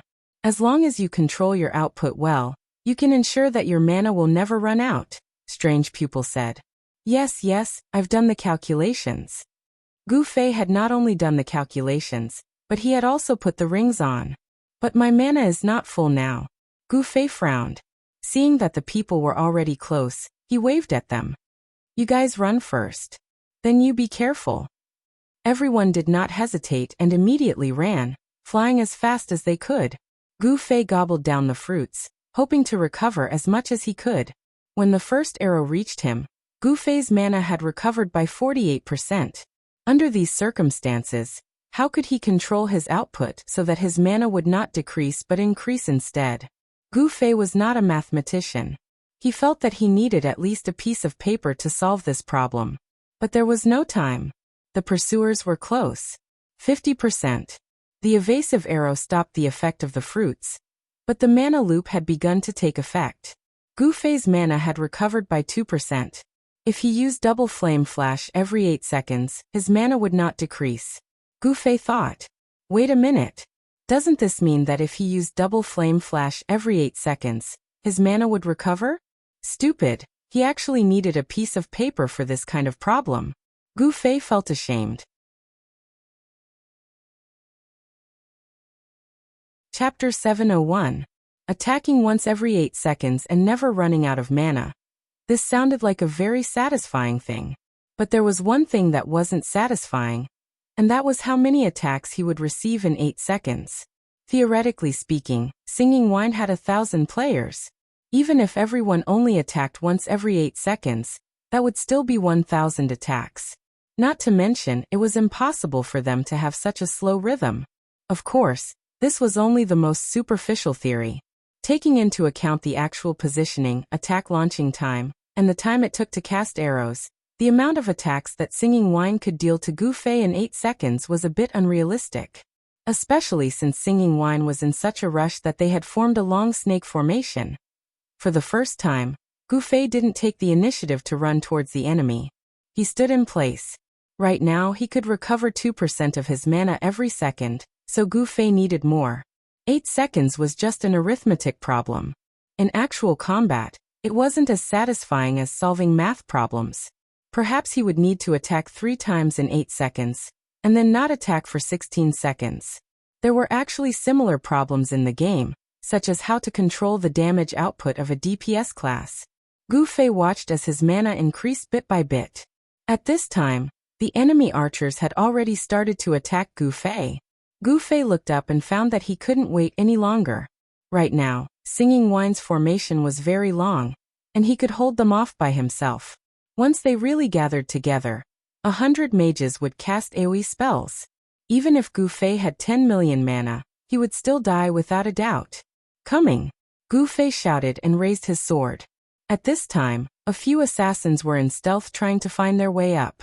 Gu Fei clearly knew that they were coming, so he quickly rushed in front of them. With a flash of light, the battle officially began. The 6 assassins returned to the camp with tears streaming down their faces. Shan Xiling was still the leader of the pursuit team, and he was currently charging at the front. Fortunately, he wasn't among the 6 people. Seeing this situation, Shan Xiling quickly gave an order to the thieves in the pursuit team. Qianli's anti-stealth accuracy is very high. Everyone give up on stealth. The anti-stealth skills and equipment in the game also depended on probability. If one was accurate, wouldn't the thief's stealth skills be meaningless? This was also a confrontation between 2 skill levels. If you increased your counter stealth, I could also increase my stealth. In any case, both sides were trying to increase their chances of success. So when Gu Fei used counter stealth again and again, there were still some thieves who refused to give up and tried their luck. Shan Xiling, on the other hand, had completely given up and simply asked everyone not to use stealth to die. One spell. At the same time, Shan Xiling silently counted in her heart while tactfully shrinking back into the crowd. As one of the top 10 thieves, Fan Xiling had ambition. His dream was not to be cannon fodder. Give Qianli the final blow. Shan Xiling felt that this was in line with his identity. The archers stopped at this position. They naturally wouldn't rush to fight Gu Fei in close combat. Gu Fei looked at the situation and knew that it was not good. There were hundreds of archers in a group, and if 100 tracking arrows hit him, he would definitely die. I can't let them gather their strength, Gu Fei thought, and actually ignored another wave of assassins and went straight for the archers. Archer team attacks had a fatal flaw: too much emphasis on positioning. If they were randomly huddled together, they wouldn't be able to extend their weapons, and the people standing behind them wouldn't be able to shoot. At this time, the archers gradually got into position and were looking for shooting angles, but Gu Fei had already arrived. No matter what kind of opponent, the archers would definitely turn and run in this situation. But today, because of the guidelines for this battle, they didn't do this. Because they wanted to exhaust Gu Fei's mana, a row of 5 archers stood motionless and died a martyr's death. 2 times. Fan Xiling counted. For seconds. Gu Fei was also counting, but he wasn't counting the number of times but the time. With the sword pointed down, Gu Fei quickly chanted, "Fire 3,000 layers flames dodge." Someone from Song of Wine immediately shouted. Gu Fei was surprised for a moment. he did secretly cast this spell, but he didn't think that the people from Song of Wine would be so closely watching his every move. The players a few meters in front of Gu Fei scattered. Gu Fei's sneak attack failed and wasted a spell. He was very distressed. But the opponent's formation was also messed up. The archers needed to get into position again. Gu Fei dodged and retreated, helping Song of Wine to maintain the formation. After this, assassin gave up stealth. They all used quick movement. Their speed was faster than Gu Fei. Taking advantage of the time when he rushed up to attack, a few people went behind him. At this time, when Gu Fei retreated, they went up front, back, left, and right, completely surrounding Gu Fei. Gu Fei didn't care. He found a direction and rushed up. His attacks were extremely fast. A few slashes. The opponent saw that it was only a single target. This person really didn't use mana. They could only helplessly rush up and sacrifice themselves to lure Gu Fei to use his ultimate skill. Gu Fei wasn't polite. He swung his hand in a circle, a dual flame flash. The result was that there was an assassin in this group who unexpectedly didn't die. But at this time, the priest was still at the back. There was no one to help him heal, so he hurriedly tried to run. But Gu Fei's reaction was too fast. He raised his sword and the assassin didn't die. He only had a little bit of health left. In the end, he couldn't escape back to the camp. 3 times. Fan Xiling continued to silently count. At the same time, looking at the 4th group of people rushing up. Fan Xiling's heart had already started to blow the charge horn. It's almost my turn, he thought. This group of people, Gu Fei wasn't in a hurry to attack. The 4 attacks just now were very rushed, only 10 seconds or so. Gu Fei saw that the opponents were very scattered, so he took advantage of the time they didn't attack to stall for time.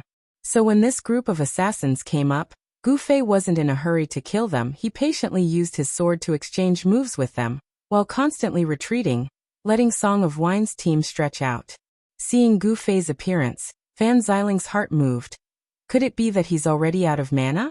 Intelligence showed that Gu Fei's maximum, dual flame flash attack was 4 times, but at this time, he had only used it 3 times.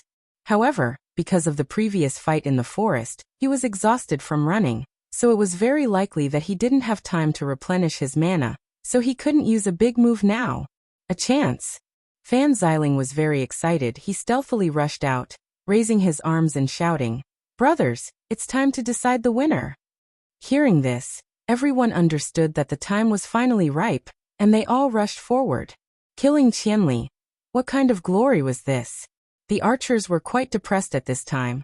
The assassins were swarming forward to snatch the glory, no longer paying attention to leaving space for the archers to shoot. It looked like they wouldn't have a chance for this glory.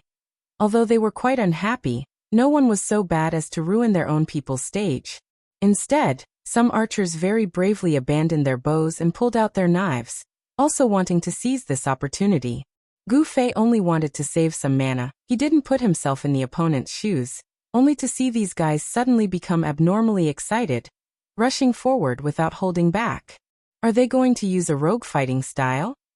Gu Fei was startled, thinking that these people wanted to forcefully push forward while enduring the damage. But from a common sense point of view, it was impossible to use this kind of method against an opponent who could instantly kill him, because the damage was simply too much. I can't waste any more time. Gu Fei dragged on for a few seconds, and his mana recovered quite a bit. At this time, he shook his sword twice and flashed out of the encirclement of the thieves. These thieves also realized that the time was ripe, and hurriedly chased after him. Gu Fei continued to run, seeing that these guys suddenly became so cooperative, piling up behind him. Such a good benefit, Gu Fei really couldn't bear it anymore. After running a small circle, he suddenly stopped, pointed his sword at his feet, and chanted. Gu Fei knew that someone was staring at his mouth, so this time he covered it. When he turned around, his robe rolled up, covering his mouth, and Gu Fei estimated that no one would see it.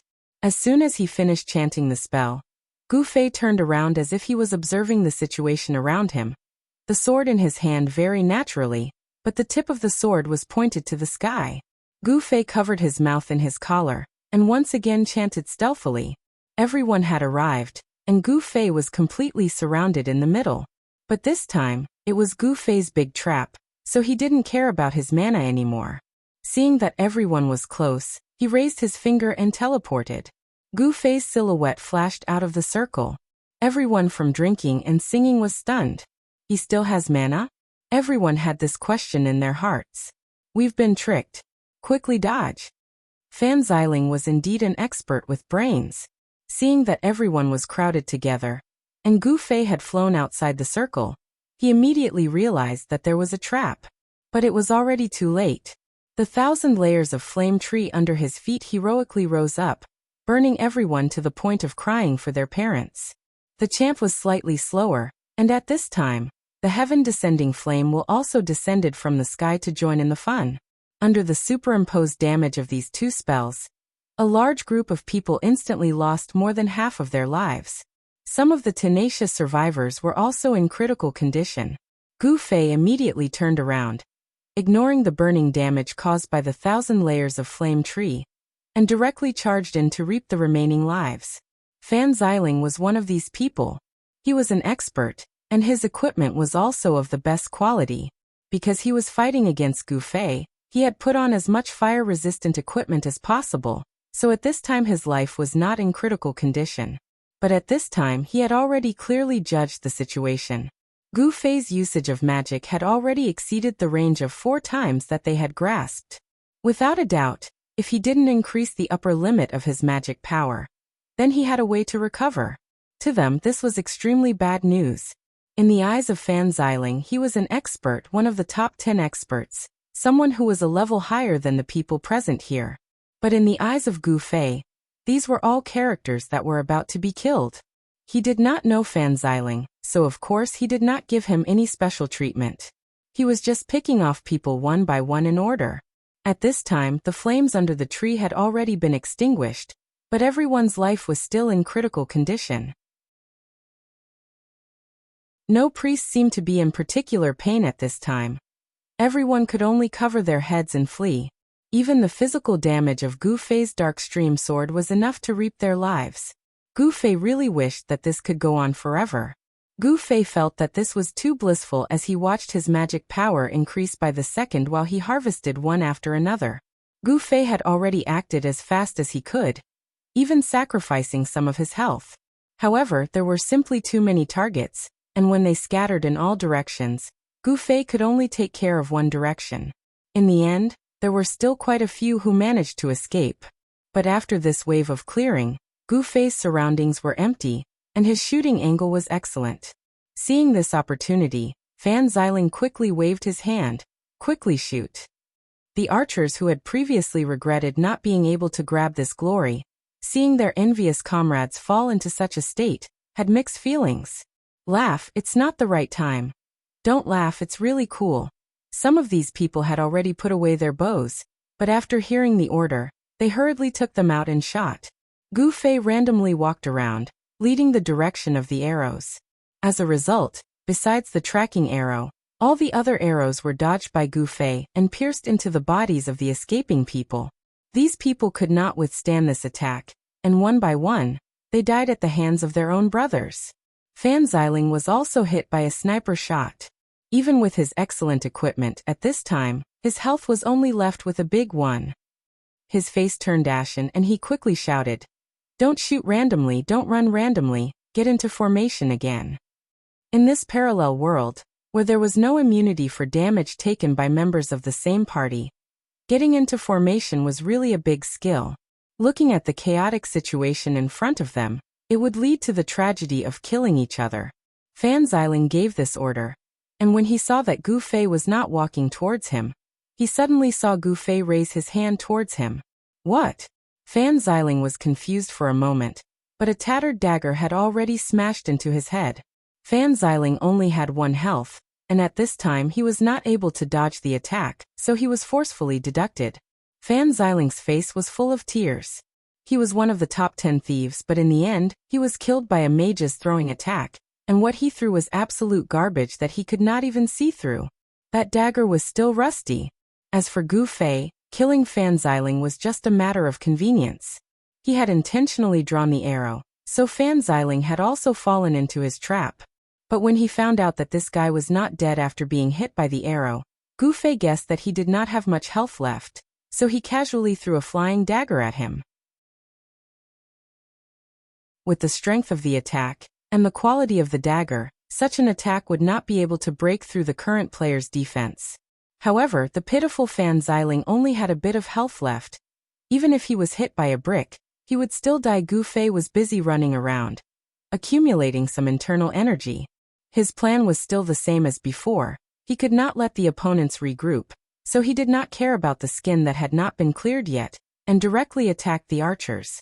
This time, the archers would not die in the line of duty like last time.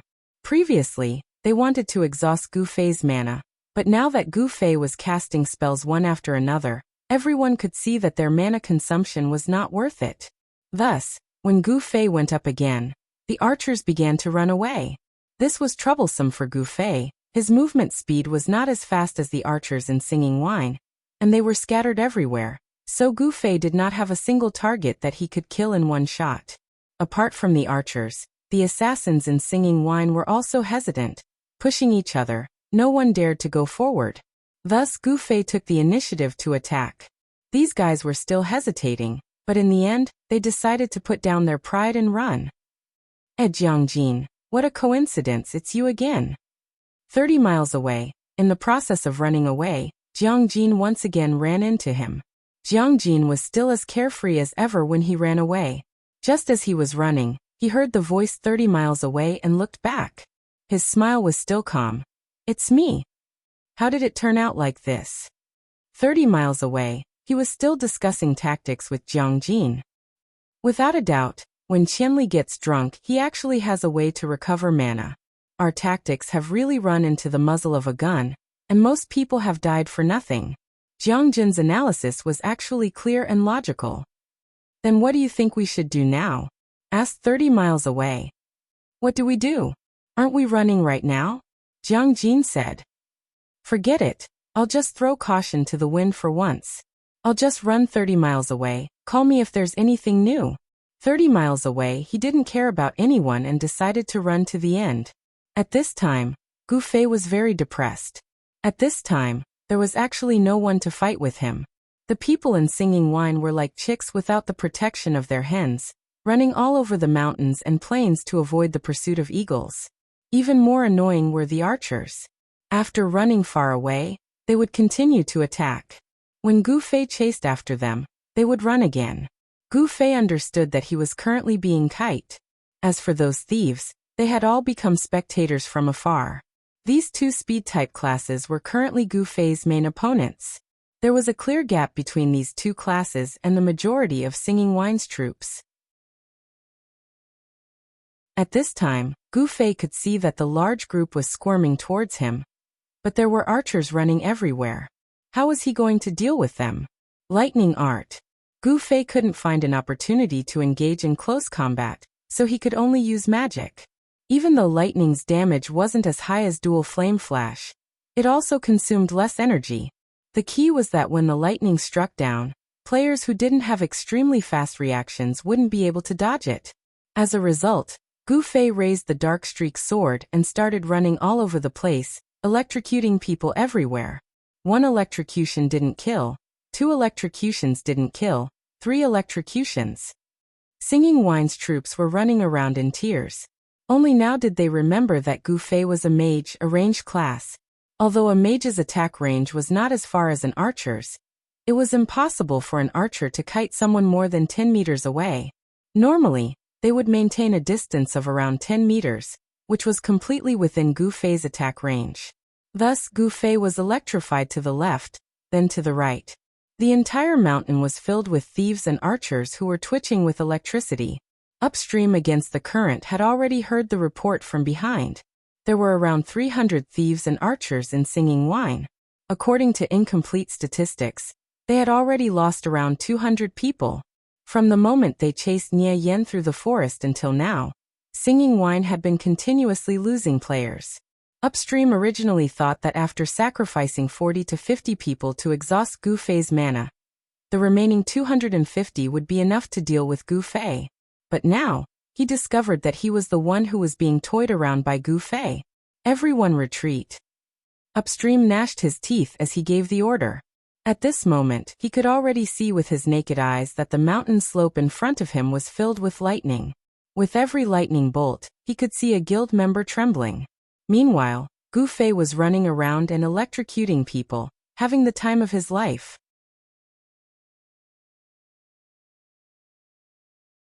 Chapter 702. Against the drunken singing bandit and archer 2-in-1 speed pursuit team. They were completely routed by Gu Fei's attacks. Eternal and the others, who had been focused on retreating, also stopped in their tracks. They turned around to look at this inconceivable scene. At this moment, they rejoiced that they had a character with speed like Boundless Meng in their party. Otherwise, with their movement speed, they might not have been able to see this scene. Abnormal. Too abnormal. Everyone muttered to themselves, saying the same thing. They knew that this wasn't the end of dancing for wine. But even if it was only 200 or 300 people, being beaten to this state by a single person was still a shocking thing to hear. Can one really fight against a multitude in an online game? A bunch of people looked at each other. Any normal gamer would never be able to keep up with Gu Fei's valiance. Gu Fei, who was electrocuting people all over the mountain, paid great attention to his mana recovery. In a situation where he was completely in control, even after electrocuting so many people, his mana didn't decrease. Instead, it increased. At this moment, it was already full. With Upstream's command, everyone seemed to have found the right direction. They turned around and ran into the embrace of the main group. Gu Fei didn't let them go. He continued to chase behind them, releasing lightning and thunder. Upstream's face was like a sky filled with lightning, flickering between bright and dark. Magic formation. Upstream took a step forward and roared angrily. As the guild leader, Dancing for Wine's magic formation was personally led by him. It was their signature dish in group battles. As long as one stepped into the range of their magic formation, no one had the ability to escape. As their coordination grew more and more proficient, the magic formation's attack range reached its maximum. The positions that their magic formation couldn't reach wasn't a problem with their skill, but rather a setting of the game. Mage's magic control could only reach so far. The thief and archer team returned to their party with their heads lowered, not daring to speak. They also felt very embarrassed, and were even too embarrassed to raise their heads to ask for a reply from the priest. No one paid attention to them. The mages obeyed the summons of Countercurrent, and stood at the front. Everyone raised their staffs high, waiting for Gu Fei to come over, and then stew him in a pot of fire. However, when Gu Fei was about 30 meters away from them, he stopped moving. The mages gripped their staffs so tightly that their hands were sweating. They stared at Gu Fei, but yes, Gu Fei did not take another step forward. 30 meters was outside of a mage's attack range. As expected of a mage, he understood this data very well. All the mages had been holding back their energy, waiting to erupt. In the end, Gu Fei stopped just as they were about to spit out blood. Everyone held their breaths and suffered internal injuries. Countercurrent was indeed worthy of being the guild leader. When the mages were about to spit out blood, he still maintained his calm and shot a chain of fireballs towards the sky, sending a message. Advance! The mages lined up and moved forward. If the enemy doesn't advance, I'll advance. With this thought in mind, the enemy retreated. Fuck! Countercurrent finally couldn't hold it in anymore and spat out blood. With Gu Fei's movement speed, in the time it took for them to advance, he had already taken 3 steps back. It was impossible to close the distance between them and Gu Fei. The only ones who could close the distance were the thieves and archers. But this team, going against the flow and looking back, the thieves and archers were all like withered willows. They didn't even dare to raise their heads. They couldn't be counted on at all. According to Shan Xilin's understanding, if they had a priest to heal them at that time, they wouldn't have been so utterly defeated. But the problem was that they didn't have one. And when Qianli got drunk, his movements were erratic, making it difficult for them to figure out what to do. Moreover, his eyes were sharp. Everyone wanted to take turns to eat bread, but in the end, he would attack whoever ate the bread. Countercurrent finally understood. A team without a priest couldn't suppress Qianli's drunken, and a team with a priest couldn't catch up to Qianli's drunken. This was a dead end. Countercurrent looked at his team and asked a question. Do you have a priest that adds agility? The guild was silent. The knowledgeable people realized this problem at this time. To suppress Qianli's drunken, they had to have a speed that could keep up with him. From this perspective, it seemed like they had 1,000 people fighting against Qianli's drunken. But in reality, there were only 300 people. The short-legged warriors, mages, and priests didn't have a chance to fight the opponent at all. Even if there were some who added agility, how could these professions be so extreme as to put all their points into agility? Without this speed as a guarantee, they wouldn't even be able to face Qianli's drunken face to face. Having more people didn't mean that you had more power. Having more useful people was more power. By the time Countercurrent realized this, it was already too late. The 300 people they had were no match for a single Gu Fei. In Shan Ziling's report, not only did he point out that Gu Fei definitely had the ability to recover his mana, he also suspected that Gu Fei even had equipment that could recover his health. Coupled with his agility, he was able to dodge more than 95% of the attacks that were aimed at him. He was basically immortal. In the previous exchange, Shan Ziling felt that the biggest damage that Gu Fei suffered was probably when he rushed into his own flaming tree thousand layers flames. At the end of the report, Shan Ziling earnestly pointed out to Countercurrent. With drunken Qianli's awareness and skills, he had the ability to drag them down. Shan Ziling reminded Countercurrent. They didn't lose a level in the city battle, so they could afford to waste time. But drunken Qianli could afford to waste time even more, because he was just one person with no mission or burden. If he wanted to cause trouble for Singing and Wine, he could go all out and kill at least hundreds of Singing and Wine's people every time. If he died, he would come again, and then he would bring back a few hundred more. If this continued, would they still be able to fight the city battle? Shan Ziling's description of this ultimate scenario made Countercurrent's heart tremble. But in front of him, he was riding a tiger and couldn't back down. 1,000 people had already rushed over, and then silently retreated with their tails between their legs. What kind of logic was this? At this point, did he want face or did he want his future? Going against the current, he once again encountered a difficult time to make a decision. In his heart, he deeply hated Shan Ziling for being so hateful. His analysis was so clear and logical, so why didn't he publicly say it in the guild channel, so that everyone could understand? Why did he have to send a private message? If he said that to the guild members, even if they understood, it would be the same as giving in to 1,000 miles of drunkenness. The one who gave the order was him, and now the one who made the decision was him. How could he still be the guild leader? At this moment, Countercurrent even had the thought of throwing in the towel. Beside him, after seeing Gu Fei pull away from them and then stop to watch them, they began to watch Countercurrent, waiting for the guild leader to make a decision. Countercurrent looked up the hillside, and Gu Fei also seemed to be looking down the hillside. Countercurrent wished that he could send a private message to Gu Fei at this time, but unfortunately, the system deprived him of this right. Even if they retreated now, what if Qianli didn't give up and chased after them again? If that was the case, the mage would be able to trap him with an array. If he didn't chase after them, then they could just shamelessly pretend that their plan had failed, and let Shan Ziling bring a few more people to pretend to inquire about Qianli's whereabouts, turning a big problem into a small one, and a small one into nothing. With an idea in mind, Countercurrent quickly began to implement it. He issued an order in the guild channel, which meant that if Qianli didn't attack, the array wouldn't be able to display its power. If they pretended to retreat, he would definitely come forward. The mage would hide behind them, and as soon as he entered their range, the array would be destroyed. After everyone heard this, they also felt that there was no other way, because they really couldn't catch up to Qianli, so they could only think of a way to lure him over. At this time, Shan Ziling sent a private message to Countercurrent. You better think carefully if Qianli gets drunk and decides to retaliate. Countercurrent closed the message and blocked Shan Ziling. This guy only knows how to private message your ass. Countercurrent was so annoying. Shan Ziling sent a message but didn't get a reply, and when he tried again, the system rejected him. Knowing that he had been blocked, he was confused. Did I say something wrong? Shan Ziling pondered. Singing to Wine began to wriggle as the team retreated.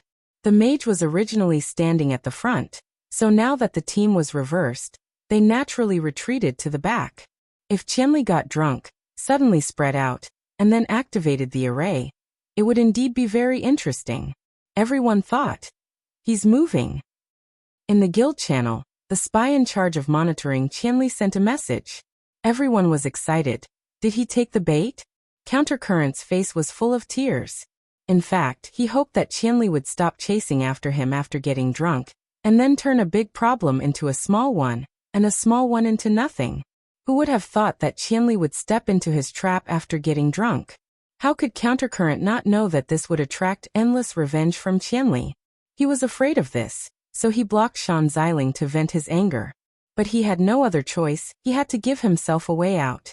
He bluntly told the guild members that if Qianli couldn't deal with him after getting drunk, then retreat. Countercurrent couldn't bring himself to do this. Coming. Mages, get ready. This time, everyone didn't need to command Countercurrent anymore. They actively prepared for battle, especially those thieves and archers who had been bullied by Gu Fei. They kept urging in the channel, hoping that the mage would avenge them. They were so anxious that Countercurrent wanted to strangle them to death. Why didn't anyone in the guild who understood what was going on? Countercurrent forgot that there were people who understood what was going on. It was just that they privately messaged him, making him very unhappy. It's about time, just a few more steps and he'll be in range. The mages said to each other. We have to go a few more steps, or else we won't be able to spread out. Yes. But what do we do now? Pretend that we don't know he's behind us? Doesn't that sound fake? Should we hurry up a few steps and pretend that we're running away?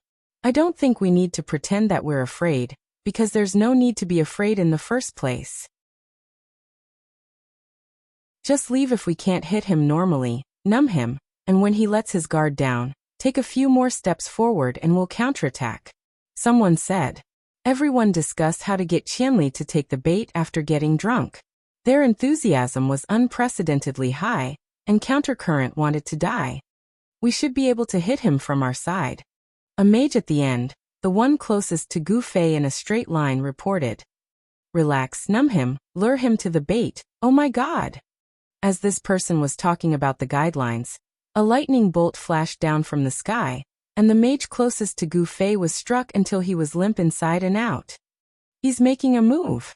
Everyone shouted, and reflexively turned around to counterattack. In the end, Gu Fei retreated, and they couldn't catch up with his speed. Gu Fei was still out of their spell range, and the mages could only watch helplessly. What do you mean by that? Everyone was dumbfounded. Gu Fei suddenly closed in, and with another lightning bolt, he struck that person again. Priests. That person was about to explode from another hit, and he shouted for help. There were quite a few priests in the army, and some promptly came over to help. The mages didn't know what to do, but the soles of their feet suddenly heated up. Fire 3,000 layers flames. Run! Everyone ran, but those who were a bit slower were still burned. At this distance of 30 meters, Gu Fei was sneakily casting spells, and it really wasn't easy to notice. Gu Fei added another lightning bolt to the injured mage, and one of the mages actually died. The mages went crazy. At this distance, Gu Fei could hit them, and they could also hit Gu Fei. Thus, they chanted spells, but with so many of them, they were too big of a target. Moreover, even though there were many of them, they couldn't set up an array to cut off Gu Fei's path of retreat, because Gu Fei was in the range of the mages. When he saw the other side attack, he promptly retreated. That area of effect spell ignited, and the area where Gu Fei had been standing was unreasonably dense. Who knew how many mages had cast spells in that area? And if Gu Fei was hit, he would undoubtedly die, but the problem was that he couldn't. At this time, he circled to the edge of the flames and raised his hand to secretly cast a heavenly flaming wheel. The mages counterattacked, and Gu Fei ran again. What's going on? We seem to be being kite. This is a mage's way of fighting. Would Qianli still fight like this when he's drunk? He just doesn't use it, but that doesn't mean he can't. Long-range classes had the possibility of kiting. Currently, mages often used Ice Whirlwind to slow down their opponents, and then gain the advantage of speed to kite them. There were also some mages who, to save trouble, sacrificed some intelligence, added some agility, and then used a pair of high-quality shoes to kill those classes without agility. And Gu Fei's current equipment, from a conventional mage's point of view, used agility to gain an absolute advantage in movement speed, then relied on equipment to maintain powerful magic damage, and now had equipment to maintain mana. This kind of equipment in fact didn't need Gu Fei. Even if Yutian Shenming, Drifting, Sword Demon and any other expert in the game had this kind of equipment, the effect wouldn't be bad if they used the conventional way of fighting. Just like now, if the enemy advanced, they would retreat, and if the enemy retreated, they would harass. They could also harass the entire guild. The only difference was that when the enemy's 300 archers and thieves moved out, these people would definitely be defeated. And Gu Fei was better at close combat, so he could beat these 300 people until they ran all over the mountain. A full-strength mage, Gu Fei, was lucky enough to experience it for the first time, going against the current. Invincible in close combat, returning to long-range mages, going against the current wanted to cry but had no tears. Someone suggested that the thieves and archers go back to cut off his retreat, and then the big team would close in, and the mages would kill him. But the thieves and archers shook their heads like a rattledrum. Their reasoning was also realistic. If they could stop him, they would have done it already. Why would they need to teach them? So someone suggested that they divide into several groups to surround him, and then slowly shrink back, but it was also rejected. This was a hillside, and Qianli was drunk looking down from above. So many people's movements were seen by the enemy. There was no room for such a big movement. Would people foolishly stay where they were and wait for the enemy to surround them? Just as everyone was nervously discussing, Gu Fei continued to harass them. Lightning was a sure hit, and no one could dodge it. Casting 2 AoE spells at the same time was also quite troublesome. Now that Gu Fei was near, everyone was running around like headless chickens, to prevent themselves from being put on the fire. Gu Fei was having fun, and even threw a wall of electricity once, but it was very passive. As long as someone didn't go up and touch it, it basically didn't do any damage, so it was a bit of fun. Even as they were tossing and turning, drinking and singing was still able to maintain the pace of their retreat. They were about to reach the end of the hill and reach the plains. Along the way, they had lost about 10 people. Their losses weren't that great, but the problem was that they couldn't do anything to 1,000 miles drunk. Going against the current hoped to hear a voice. He hoped that someone would come out and make a compromise, but there wasn't. Compromise, to be honest, was something that only the guild could think of. In all fairness, even if they died, they wouldn't lose a level, so there wasn't anything to be afraid of. That was why everyone was still discussing how to deal with Qianli, even though they were being bullied so badly. Most of the ordinary players weren't like going against the current or Shan Xiling. They didn't think about how they would be able to smoothly progress in the war. At this time, they were completely immersed in figuring out how to deal with this boss, Qianli, and couldn't pull themselves out of it. Should warriors and priests form a team to attract aggro? Someone suggested. He'll run, right? He'll run and throw spells at random. The warriors and priests shook their heads. Don't we have classes that add agility? We do, but we don't add as much as him. There's still a long way to go. Some classes that added agility were worried. I think it's better for thieves to sneak behind him.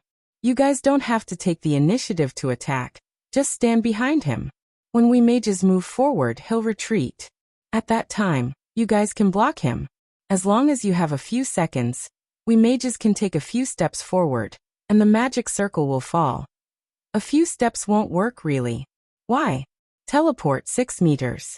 In that instant, he can still jump out of the magic circle. Damn, I forgot he knows how to do that. This means that if we want to hit him with the magic circle, we'll need to move 6 meters more than a normal person. Considering his reaction speed and movement speed, I think it'll be 10 meters. 10 meters. Even if we all die, we won't be able to get that distance. The thief said. This is the boundary of the magic circle. Just this alone will require us to move 10 meters. In reality, we still have to move another 5 meters for a total of 15 meters, to be absolutely safe. 15 meters? Stop joking, he's basically walking around within 30 meters. He hasn't even taken a single step forward. His movement is extremely precise. Damn, he's a mage after all. What about the archers? What if we gather the archers and fire together? Someone suddenly suggested.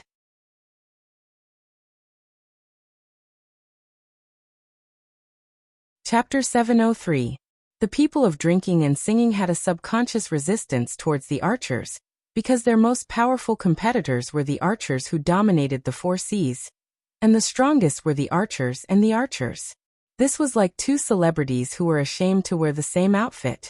The players of singing and drinking didn't like to use the archers as the main force to decide the outcome of a battle. Thus, at this moment, when they were about to run out of ideas, someone finally brought up the archer. This could also be considered as the guild culture of singing and drinking. At this moment, if it was any other guild, at this moment, in this situation, the archer would have long since been used. The archers had a longer range than the mages, and could attack Gu Fei from a position where Gu Fei couldn't hit them. Previously, because Gu Fei had intentionally stretched the formation, the archers hadn't been able to form a group. But now they had long since joined forces with the people of the guild. Archers! Archers! The guild was calling out to them from top to bottom. When had an archer ever experienced the feeling of being looked forward to by the masses? However, how could the archers have the time to be complacent? Just like the thieves, they had barely managed to escape from Gu Fei's lightning bolt. Now that they were suddenly summoned by the guild, the archers thought that the guild was going to use them as cannon fodder due to their status in the guild. The archers didn't say a word. On the other hand, the players next to the archers immediately pushed them when they saw that there were archers next to them. Hey, what are you spacing out for? I'm calling you guys. I know, I don't need you to say it. The archers were all impatient. Archers, gather and prepare to fire. In the end, Against the Current still spoke up. The guild was in chaos, and no matter how unwilling he was as the guild leader, he had no choice but to come out and take control of the situation. Moreover, at this moment, everyone wanted to defeat Gu Fei. Against the Current felt pain in his heart, but he couldn't go against the wishes of the masses. He could only bite the bullet and do it. Disregarding everything else, the guild leader's words were still quite effective. The idle players immediately quieted down and kept the guild channel clean. Then, they saw the command to go against the flow flying in one after another. The archers who were mixed in the group finally moved and quickly gathered together. Everyone looked over. How pitiful. Singing to Wine originally had over 100 archers, but now there were only a few dozen left. They had all been killed while chasing after Qianli with the thief. In fact, the archers' losses were even lighter than the thieves'. After all, they weren't melee fighters. None of the thieves who got close to them survived. That's it. Is it enough? Some players couldn't help but whisper. Even the archer himself wasn't confident. The guild leader of Against the Current was quite a troublemaker. He couldn't wait for everyone to realize that Qianli couldn't be defeated once he was drunk, so he was fooling around. When everyone had gathered, he yelled, "Ready, shoot!" Although the archers had gathered together, they still had to be in position to attack. At this time, there were many other classes blocking in front of them. How could they shoot? With Against the Current's order, some people shot while others were still looking for a position. It was a mess. Scattered arrows flew towards Gu Fei. The only thing Gu Fei was worried about was the archers' formation.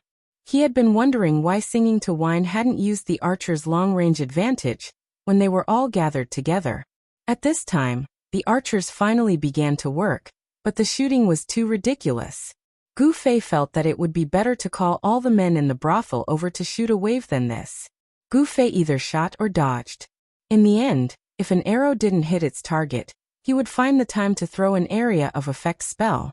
Against Singing for Wine's chaotic dodging, Gu Fei targeted an archer and happily threw a lightning bolt. No need to dodge, his AoE spell can't kill anyone. Someone in the guild shouted. One won't kill him.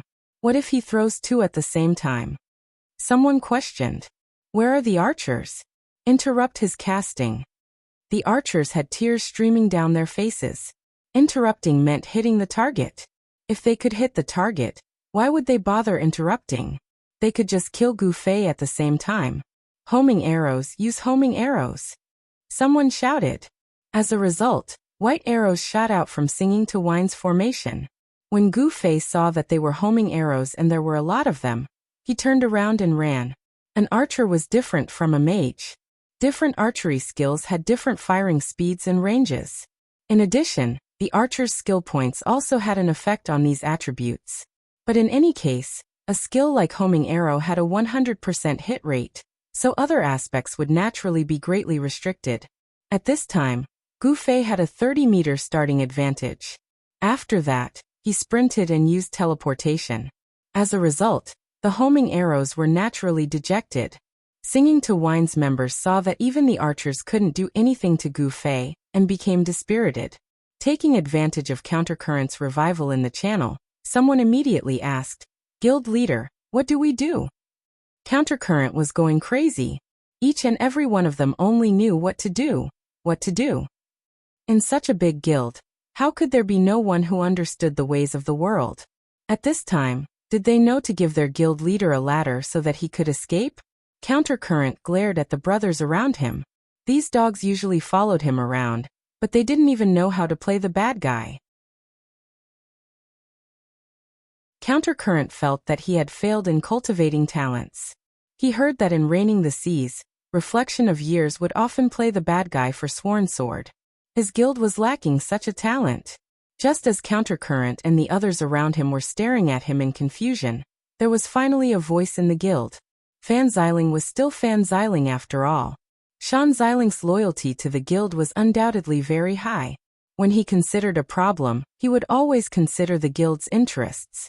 He knew that he could no longer compete with Gu Fei, but he didn't guess that Countercurrent's intentions. He thought that Countercurrent still wanted to fight Gu Fei, so he sent a private message to Countercurrent to persuade him to give up. He didn't know that Countercurrent already had such intentions, but he couldn't bring himself to take back the battle order that he had previously issued. Fan Xiling was truly selfless. After being blocked by Countercurrent in a fit of anger, he was still worried for the guild. However, Countercurrent couldn't hear his voice, so Fan Xiling had no choice but to publicly speak in the guild channel. "Guild leader, we can't go on like this." Fan Xiling rambled on and on about what he had said to Countercurrent before. His words were filled with more sincerity, and Countercurrent was overjoyed. Before Fan Xiling could finish speaking, he had already sent a message saying, "Fan Xiling's words make sense." Fan Xiling was stunned. "Did I make sense? Didn't I say the same thing before? Why didn't he respond?" Fan Xiling was at a loss. He understood the situation and the pros and cons, but he had never thought about the human heart. He would never understand Countercurrent's cunning thoughts. At this time, Fan Xiling was stunned for a moment before saying, "I suggest we retreat. Qianli drunk is too arrogant. I'm not willing to retreat just like that," Countercurrent said. Fan Xiling was anxious and was about to say something when Countercurrent continued. "However, Fan Xiling's analysis makes sense. Right now, we are in the middle of a city war. It's more important to hurry up and earn points. It's not worth wasting time on Qianli drunk. We should retreat first and go back to fight the city war. There will be plenty of opportunities to settle accounts with Qianli drunk in the future." Fan Xiling was quite puzzled. What Countercurrent said seemed to be the same as his original intention, but it was also different. Fan Xiling did raise the point that the city war was very important, but what he meant was that the city war was the key, and Qianli drunk had the ability to single-handedly disrupt their city war, so they shouldn't provoke him. Why did Countercurrent's words sound like he was a great person who didn't care about petty people? Countercurrent's trap was not just this. He pretended to be magnanimous while saying that this account would be settled in the future. But in fact, if everyone calmed down and thought about it, what kind of account was this? Wasn't it just that during the city war, Gu Fei was defending the city, so the two sides became enemies? Once the city war was over, this account would naturally be settled. Was there still a need to settle it? At that time he would sit down with Qianli drunk, drink a cup of wine, hold hands, and be good friends for life. Countercurrent's mind had already reached this point. For many of the guild members, Fan Xiling's analysis was reasonable, and the president's words were not without dignity. Plus, no one could think of a way to deal with Qianli drunk, so in the end, they all tacitly agreed. Even so, no one had the nerve to leave arrogantly. So everyone bowed their heads and silently retreated. How could Gu Fei know about this? Just now, their archers had forced him to retreat. Gu Fei was still thinking that if they caught up, he would use the same old trick to drag out the battle line and electrocute them one by one. But who would have thought that they would not chase after him, instead turning around and continuing down the mountain? Gu Fei didn't understand what was going on, so he quickly chased after them and threw a few more spells at them from 30 meters away. There were also people with fiery tempers in drinking and singing.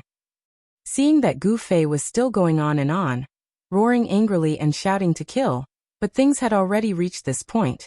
Going against the current would not allow anyone to incite the flames of war. Immediately, they used the city war as an excuse, asking everyone to ignore Gu Fei. Are we just going to let him electrocute us one by one? Someone said indignantly. Don't be surprised, the strange will defeat itself. Countercurrent was quite a good phrase. And this phrase was very suitable for Gu Fei. Gu Fei chased after him for a while, but when he saw that drinking and singing completely ignored him and didn't react at all, he knew that the other party had silently admitted defeat. Should he continue chasing? Gu Fei believed that if he continued to pester him, drinking and singing would definitely not be able to bear it anymore and retaliate with his life. Under the rules of the city war, both sides were meant to kill each other. Even if Gu Fei did this, there was nothing wrong with it. But why would Gu Fei care about the rules of the game? In his opinion, doing this was going too far. In the end, he stopped and watched drinking and singing slowly leave. Countercurrent let out a long sigh of relief. He was really afraid that Qianli would get drunk and continue to take points from their guild. Now it seemed that as long as you didn't anger him, he would know his limits. Seeing that everyone in the guild was quite dispirited, Countercurrent felt that he needed to say something to cheer them up. So he sent a message in the channel. Did Qianli stop chasing after us after getting drunk? He doesn't dare to go too far. I think it's not that he doesn't dare to, he just doesn't want to, right? Fan Xiling said. At $%, and Countercurrent really wanted to strangle Fan Xiling to death. Didn't he know that he was just lying to himself? Didn't he know that when Qianli was drunk, it was just that he didn't want to, not that he didn't dare to? Was there a need for you to say it out loud? Why was this person so annoying? Countercurrent bared his teeth and wanted to bite someone. Gu Fei stood on the hillside, watching as the couple gradually disappeared into the distance. Beside him, Flower Man, Strange Pupil, and the others slowly approached. At first, they wanted to hide in the forest on the hill and set up some traps, but when they looked back at Gu Fei's battle, they felt that something was wrong. They thought that Gu Fei was only trying to buy some time at most, but the more they watched, the more they felt that drinking and singing was in trouble. Especially when they saw Gu Fei casting spells in the last 30 meters of mage range. They had the same thought as singing. This guy is a mage. As the group approached, Gu Fei turned around and pointed behind him. Let's go. Silence. No one knew what to say. Praise? Admiration? Amazement? None of these were enough to express their feelings. In the end, it was Fireball who was the most shameless. He rushed forward and hugged Gu Fei's thigh. Brother Zue, I've decided to cut ties with these shameless people. Take me into your mercenary group. I'll help you carry your equipment from now on. What are you talking about? Let go of me. Gu Fei tried to swing his leg, but he couldn't get rid of it. Fireball howled. Who's going to beat this shameless man to death? Gu Fei was helpless. No one said a word. Everyone actually had the urge to throw Fireball at him, but they weren't shameless enough to do that.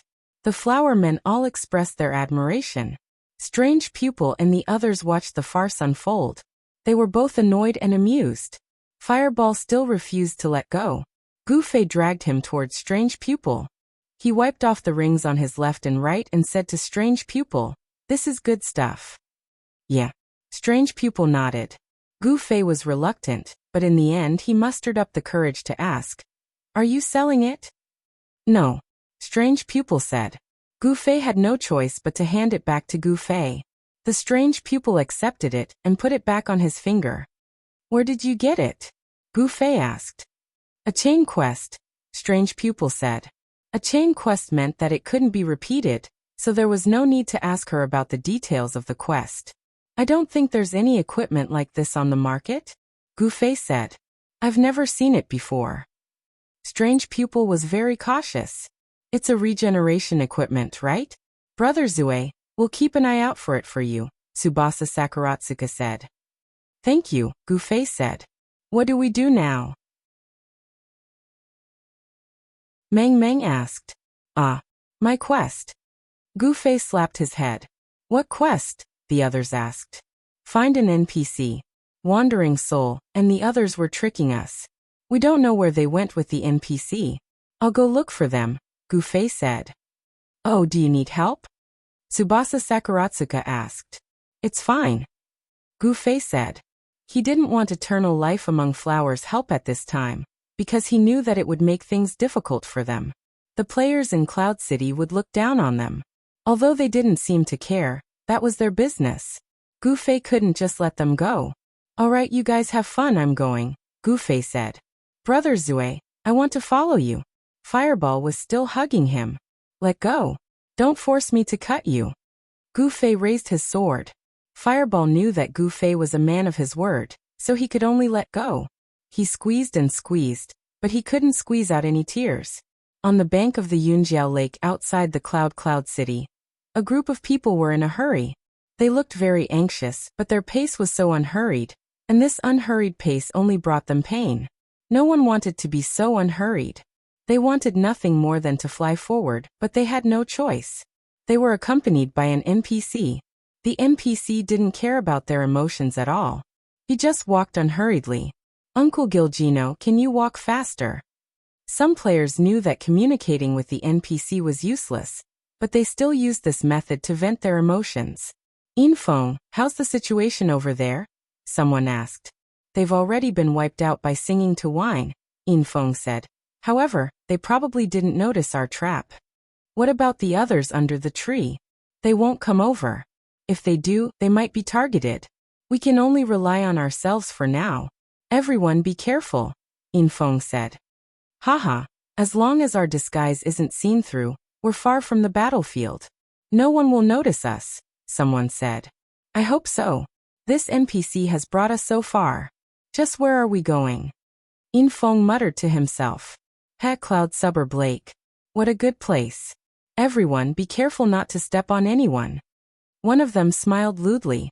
There were indeed countless people in the underbrush, but as long as they did not encounter someone like Gu Fei, the crazy men and women here would not come out to be curious about anything.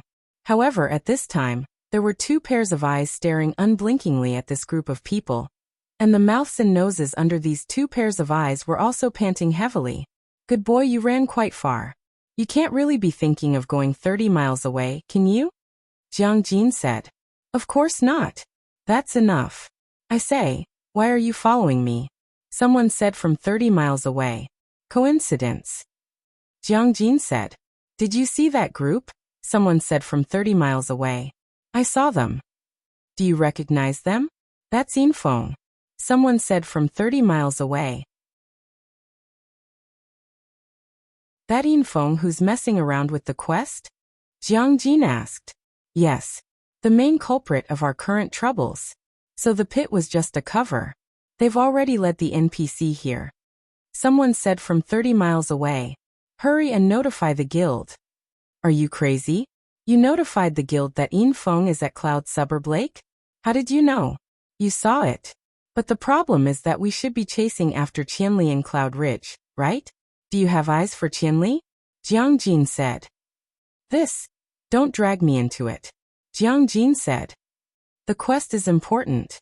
If we tell the guild leader might not blame us. Someone said from 30 miles away. Haha, if the quest can be snatched back, then the guild leader might give you a credit. The problem is that there's no such setting. I think the guild leader will kill you and Infeng together. Do you still want to say it? If you want to say it, then I'll be on my way. Let's wait and see.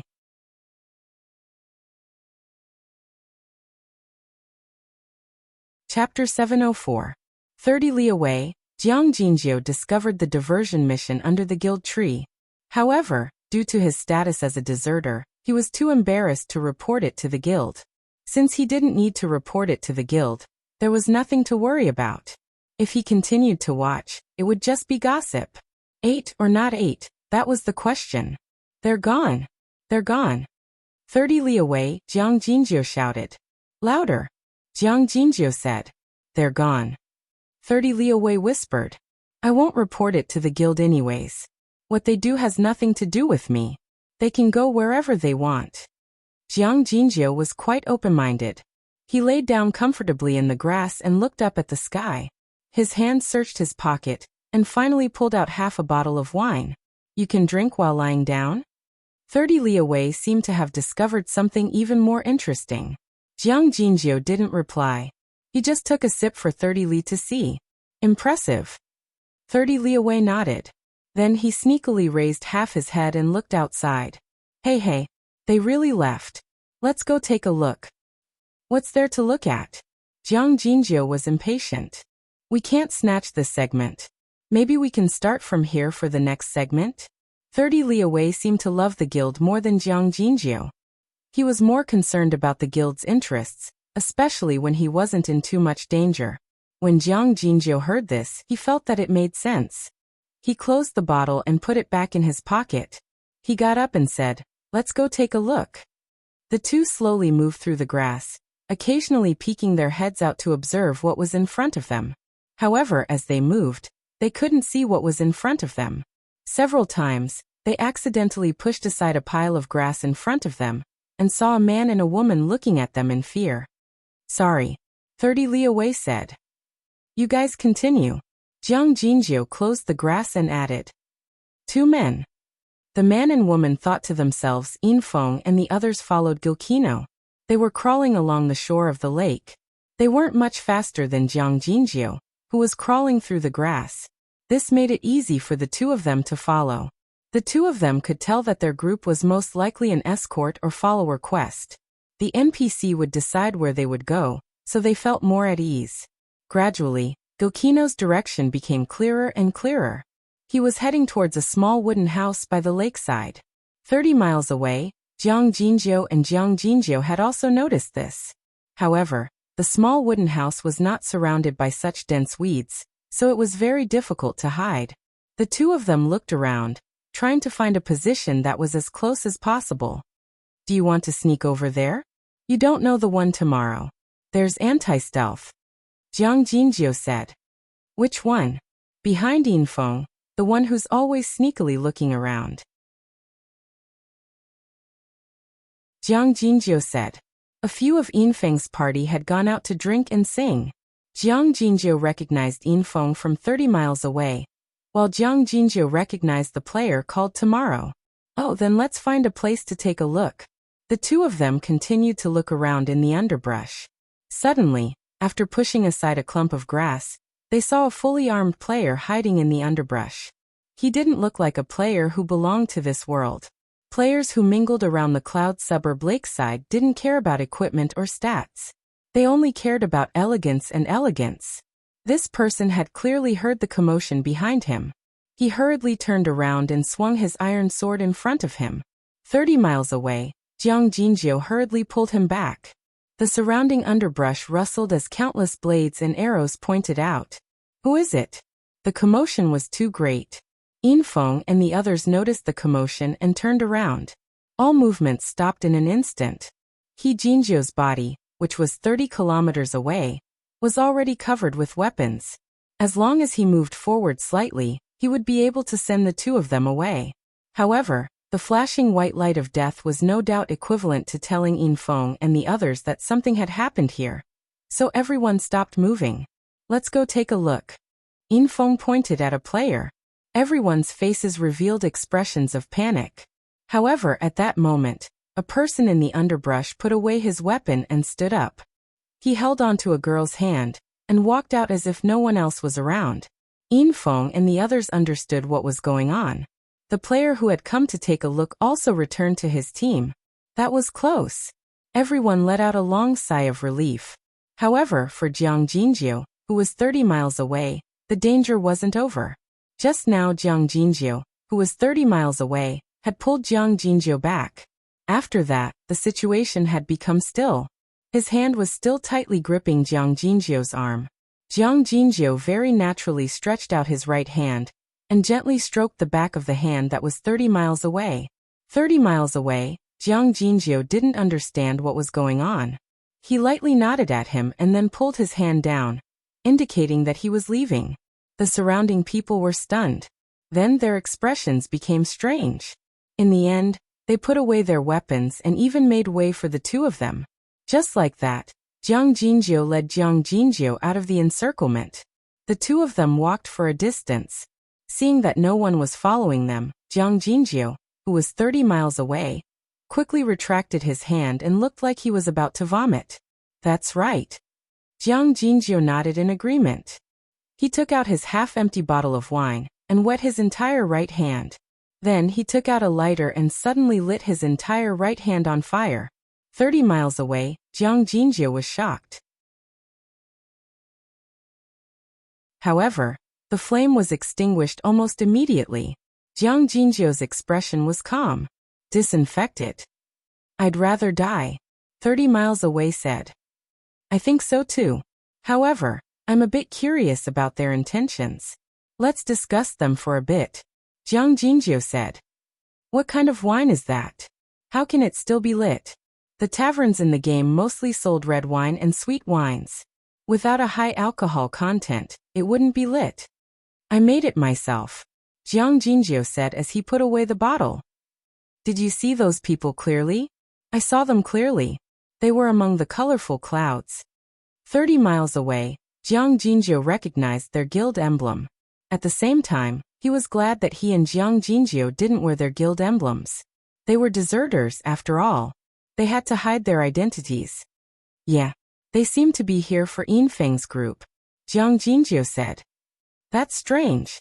Yinfeng's group should be very secretive. How did they receive the news?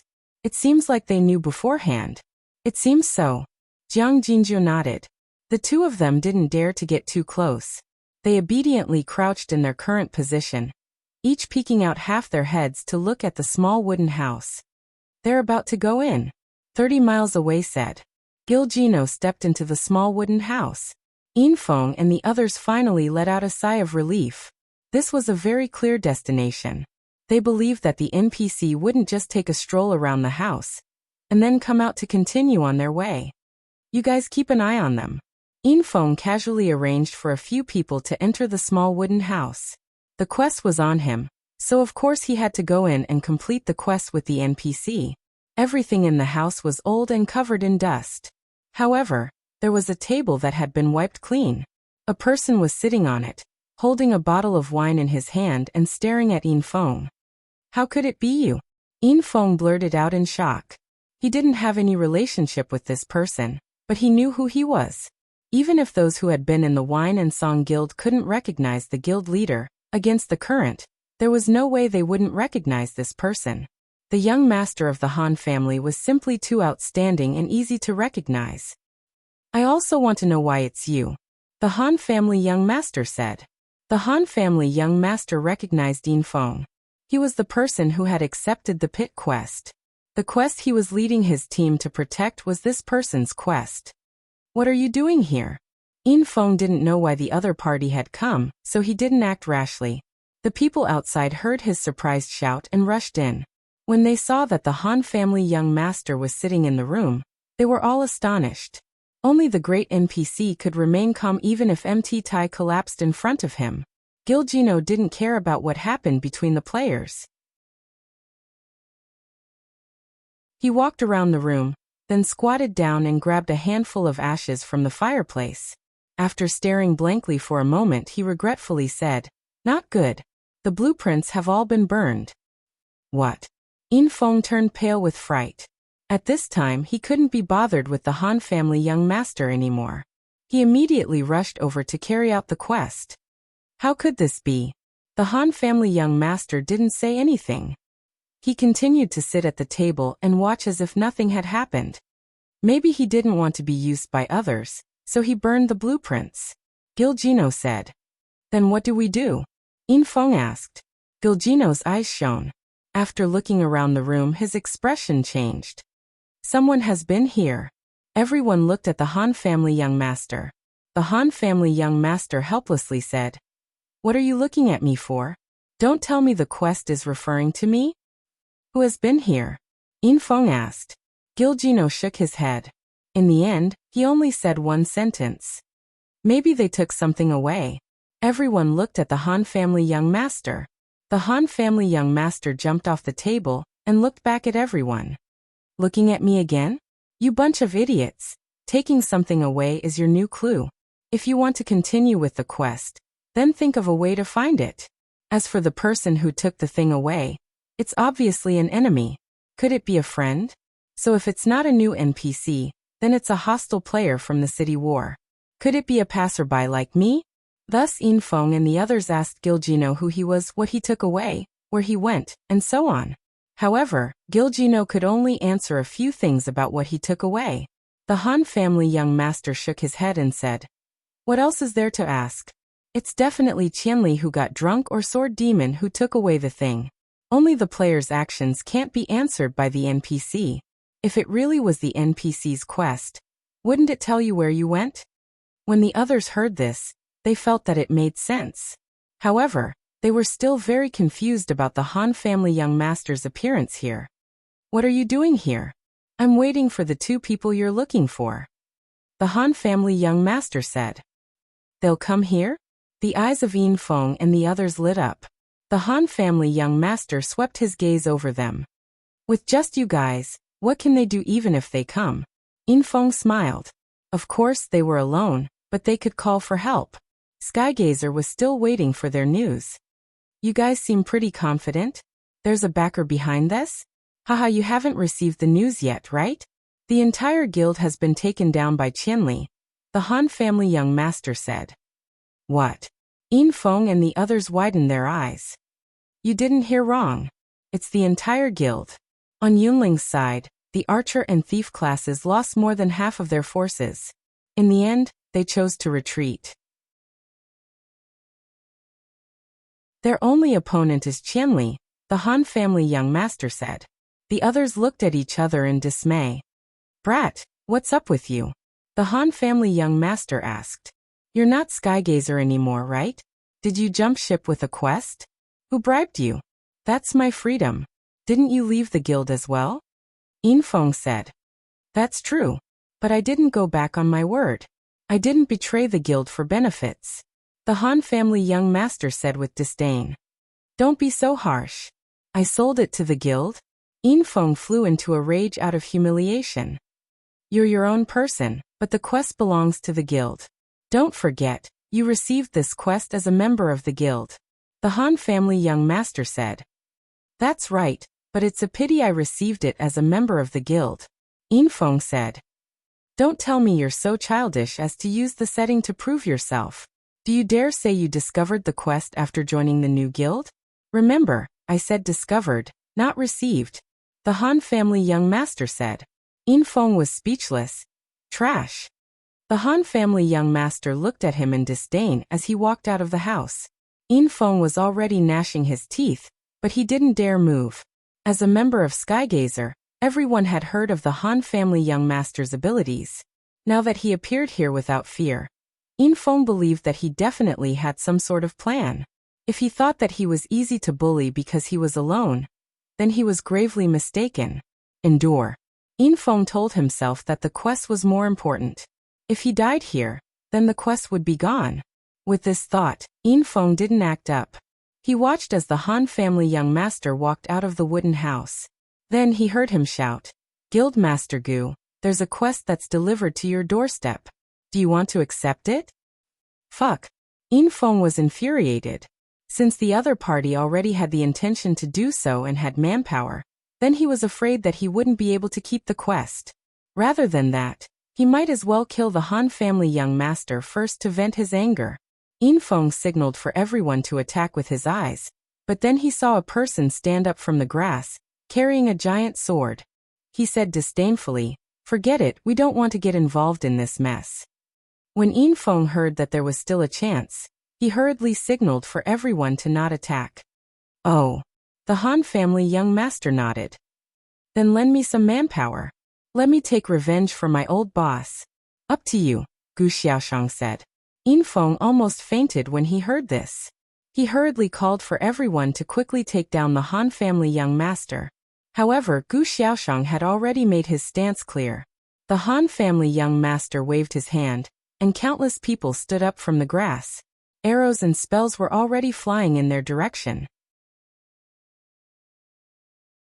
Although Yinfeng and the others concentrated their firepower on the Han family young master, he simply waved his staff to heal himself and leisurely walked away. He even took a sip of wine when he had the time. Just like that, Yinfeng and the others left. Countless heads in love poked out from the grass and looked around. Jiang Jinjiu, who was 30 kilometers away, was also watching intently. Ah, it's the Han family young master, someone said 30 kilometers away. I saw him, Jiang Jinjiu said. He joined the Rosy Clouds room? I don't know. Why did someone from the Rosy Clouds room come here to steal a quest? Someone thought 30 kilometers away. I don't know. Should we notify the guild? I don't know. You don't know anything. Someone said with disdain 30 kilometers away. Outside the wooden house, the Han family young master saw that the group of people had been cleaned up. He went to the grass and grabbed a random player from the Rosy Clouds room and said, "Let's go take a look at that small wooden house. I highly suspect that there's a quest there." Gu Xiaoshang was on the side and glared at him. "You're not allowed to go. We said we wouldn't do it.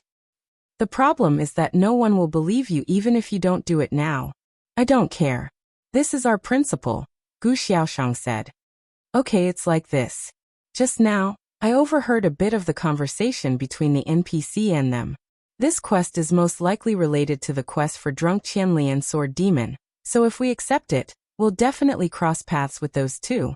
No matter how much they hide, they'll have to face us," Han family young master said.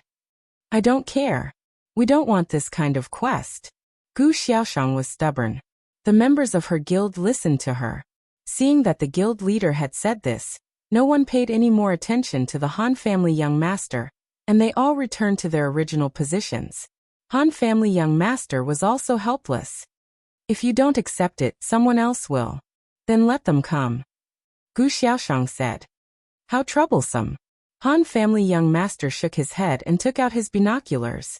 He looked in a direction and shouted, "Jiang Jinjiu, come out. I saw your hairstyle." Fuck. Jiang Jinjiu was depressed. He was about to get up when someone pulled him back from 30 miles away. "Don't fall for it. It's a trick. Big brother, I even called out his name," Jiang Jinjiu said. 30 miles away, he realized that he was an idiot. Helpless, he stood up from the grass with Jiang Jinjiu and walked towards the Han family young master. The people in the colorful clouds who had surrounded the two of them had a strange look on their faces. They started whispering to the people around them, and the people around them looked for the people around them. In a short while, everyone had their eyes on the two of them. Someone whispered, "They're not holding hands." "I'm sorry. That's true. There are so many people." Previously, the two of them had to crawl through the bushes. Cough, really? What happened? Did you run away again? Han family young master had an accurate prediction. "I can't beat them. What else can I do but run away?" Jiang Jinjiu faced it calmly. "You ran so far away. I heard that they fought in Yunling." Han family young master suspected that the information was wrong. "Life lies in movement." Jiang Jinjiu lied. "So you didn't see the details of the battle?" Han family young master asked. The two nodded. "You also sing to the wine?" Han family young master asked from 30 miles away. Yes. 30 miles away, he was like a yes man. It was a very strange feeling. Young Master Han wasn't someone who could sing and dance to alcohol. Even if he could, he wouldn't have a position. He was just a commoner. And he was the leader of a small leveling party 30 miles away. But now he couldn't help but feel that he was inferior. Aura. This was the aura. 30 miles away could only think so.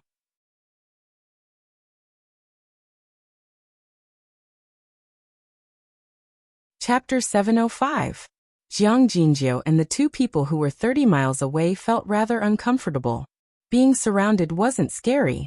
What was scary was that everyone around them was looking at them, as if they were caught in the act. The two of them felt like vomiting. "Why are you guys here?" Jiang Jinzhou asked. "To deal with Qianli and Sword Demon. I got some information from a good friend, and found out that those two guys had been here on a mission. That's our only lead at the moment." The good friend that the Han family young master mentioned was naturally Brother Yu. Although Brother Yu didn't know what Gu Fei and Sword Demon had done at Yunjiao Lake, he knew that they had been here on a mission.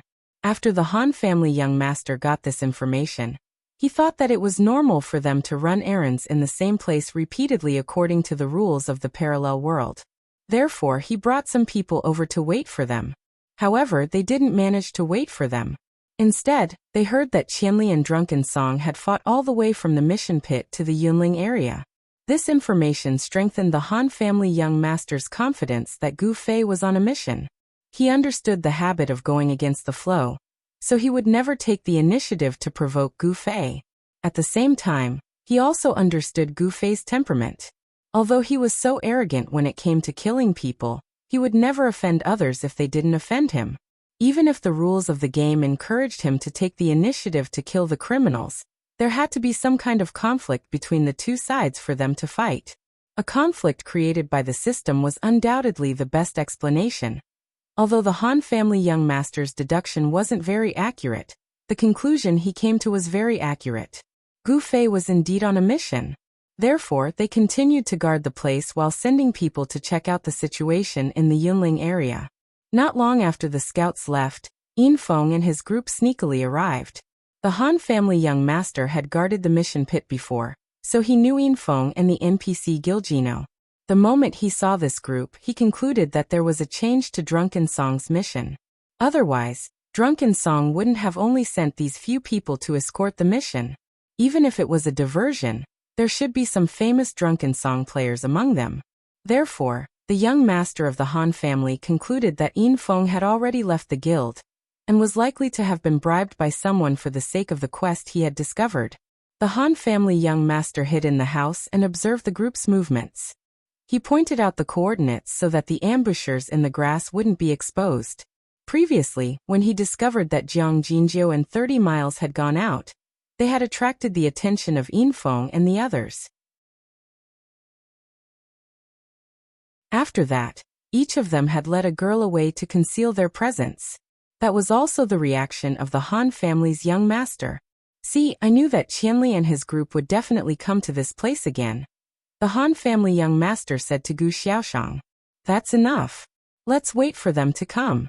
Gu Xiaoshang's fighting spirit was high. She didn't like to play around in circles like guild politics, but she felt that ambushing people in the bushes was fair and reasonable. "It's a waste not to accept the mission. We're ignoring you." Gu Xiaoshang was a little impatient. She never knew that the Han family young master would be so long-winded. "I didn't say you guys should accept the mission," the Han family young master said. He then said to Jiang Jinzhou, "Go, there's a mission in the house." "We're accepting the mission?" 30 Miles was overjoyed. He really did love the guild. "We're not accepting the mission, we're just cannon fodder." Jiang Jinzhou told 30 Miles not to be happy too early. "Don't worry, you won't lose anything if you die," the Han family young master consoled. "Everyone knows that we won't lose anything, but if we go up against Qianli, we'll be in a bad mood." Jiang Jinzhou said. 30 Miles nodded. "That makes sense, the guild leader's mood must be really bad right now. That's why you guys should accept a big mission to make him happy." 30 Miles you go, the Han family young master said. "It's 30 miles away." 30 Miles was depressed. 300 miles away is fine, go get it, the Han family young master said. "Okay, I'll go." 30 miles away, he puffed out his chest and fished out his guild's red heart. "You accept the mission and we'll help you complete it. What a beautiful thing." The Han family young master praised his decision. "You make it sound better than a song. Using the mission as bait to confirm Qianli's position is the real deal," Jiang Jinzhou said. "That's right, so those who don't accept the mission have no value. Come, throw him into the lake," the Han family young master said. Jiang Jinzhou was shocked and wanted to run. But how could he run? After circling around the cloud suburb lake, He didn't find a single NPC. Only this small wooden hut gave off the vibe of a quest. As such, the young master of the Han family paid close attention to this place as soon as he arrived. Just as he had expected, Yin Feng and the others had rushed in this direction after they had appeared. As such, he had already arranged for more than half of his forces to surround the small wooden hut. At this moment, Jiang Jinjiu still wanted to escape. Countless figures stood up and squeezed through the crowd, capturing him alive. You can't be serious. Jiang Jinjiu's face changed. We've known each other for a long time, and I always keep my word. If I say I'll throw him into the lake, then I'll throw him into the lake. Throw him, the Han family young master said. The players in the rosy clouds probably hadn't done such a bad thing before, so it was very refreshing. Many people came over to fight for this opportunity. In the end, 4 strong warriors won this opportunity. They grabbed Jiang Jinjiu's arms and legs and carried him to the lakeside. 1, 2, 3, they threw Jiang Jinjiu in an arc, and with a splash he fell into the lake. He really threw him. Many of the audience, and even many of the people in the rosy clouds, were dumbfounded. The waves on the surface of the lake were still churning, and the shore of the lake was silent. All of a sudden, half a body emerged from the surface of the lake. Wiping the water off his face, he shouted, "Young Master Han, you've got guts. Guard the lakeside, don't let him come up. If he comes up, then throw him back." The Han family young master said. "Sir, I was wrong." Jiang Jinjiu finally gave in. "All right, 300 miles away, go and accept the mission." The Han family young master patted Jiang Jinjiu, who was in a daze, and said with a pleasant expression. This time, Jiang Jinjiu didn't have time to correct his name. He hurriedly ran into the house, and awkwardly leaned out and said, "I've accepted it. The mission says to find the clue." "The clue is definitely on Qianli Drunk or Sword Demon," the Han family young master said. "Are they going to drop the mission items on them?" someone asked. "Don't worry, everyone. Our goal isn't to complete the mission but to kill these 2, the Han family young master said. Jiang Jinjiu was in tears. Didn't he just say that he would help him complete the mission? How come the goal isn't to complete the mission now? I'm depressed. The Han family young master pointed at him and added, "Look after him, don't let him run. I suggest tying him up." "Fuck, don't stand on ceremony. I'll stay in the house. I won't go anywhere." "All right." Jiang Jinjiu finally witnessed the methods of the Han family young master. He was indeed as cruel and terrifying as the rumors said. Everyone, continue to wait for orders, the Han family young master said as he entered the small wooden house. This was a very good cover. From the corner of the window, one could observe many directions with binoculars. It was very difficult for people outside to discover that there was someone in the house from afar. The Han family young master entered the house. Jiang Jinjiu shrank into a corner in fear. The Han family young master ignored him. He turned around and saw that Gu Xiaoshang had also entered the house. "Qianli Drunk and Sword Demon will definitely come here," the Han family young master said. "And it's only a matter of time," Gu Xiaoshang said as he looked out the window at Jiang Jinjiu, who was still splashing in the lake. "Are we just going to leave him like that?" "Of course not," the Han family young master said. "That would be too conspicuous. Fish him up, tie him up, and throw him into the bushes. You're too inhumane," Gu Xiaoshang said. She thought that the Han family young master had found his conscience. He really judged people by their appearances. This person's heart and appearance were completely opposite. 300 miles away. "How long did it take you to run here from Yunling?" the Han family young master asked. "About half an hour. My name is Jiang Jinjiu." Jiang Jinjiu said. "Let's change it. 300 miles is more imposing," the Han family young master said. Next time. Jiang Jinjiu said. "Then have you sent a message to upstream?" the Han family young master asked. "Not yet." Jiang Jinjiu was shocked. "Not yet. Does that mean that's what you're planning to do?" the Han family young master asked. Jiang Jinjiu was speechless. He was indeed considering whether or not to inform the president. "Don't do that," The Han family young master said. Singing to wine is very powerful. Once we come out, we'll be nervous and our hands will slip. If our hands slip, we'll hit you. If we hit you, you'll die. Once you die, the mission will be gone. In the end, the guild will listen to you and keep coming back and forth, wasting a lot of people's time and energy. That's not good. Do you understand? I understand. But singing to wine? Jiang Jingjie was afraid that he would spill the beans. Don't worry. I think he's smarter than you. He'll understand it himself. The Han family young master said. That's too despicable. Gu Xiaoshang couldn't stand it anymore. We have no choice. Great President Gu, you guys aren't willing to accept the mission, so we can only catch passers-by to do it. If we don't analyze the pros and cons, the passers-by won't pay attention. The Han family young master said. Forget it. Gu Xiaoshang rolled his eyes. The Yunjiao lakeside temporarily calmed down. At this moment, a certain resurrection camp was bustling with noise and excitement. First, Wang Shida led Soul under the tree and his group to resurrect at the resurrection camp. Although they were all wiped out, he felt great in his heart. He felt that singing to wine didn't see through their plan, so they wouldn't fail the mission. However, very quickly, beneath the tree Wang Tian discovered Lu Yu among the group of people and cursed in his heart. This person had seen through all of their plans and it was truly a huge loophole. But no matter how much they tossed and turned in the game, they couldn't seal their mouths. Wang Shida could only pray in his heart. At the same time, he thought about whether or not he should bribe the other party with benefits. Bribing people with benefits was also a skill. Casually making a move on a stranger was very unethical. Not everyone was greedy at the sight of money.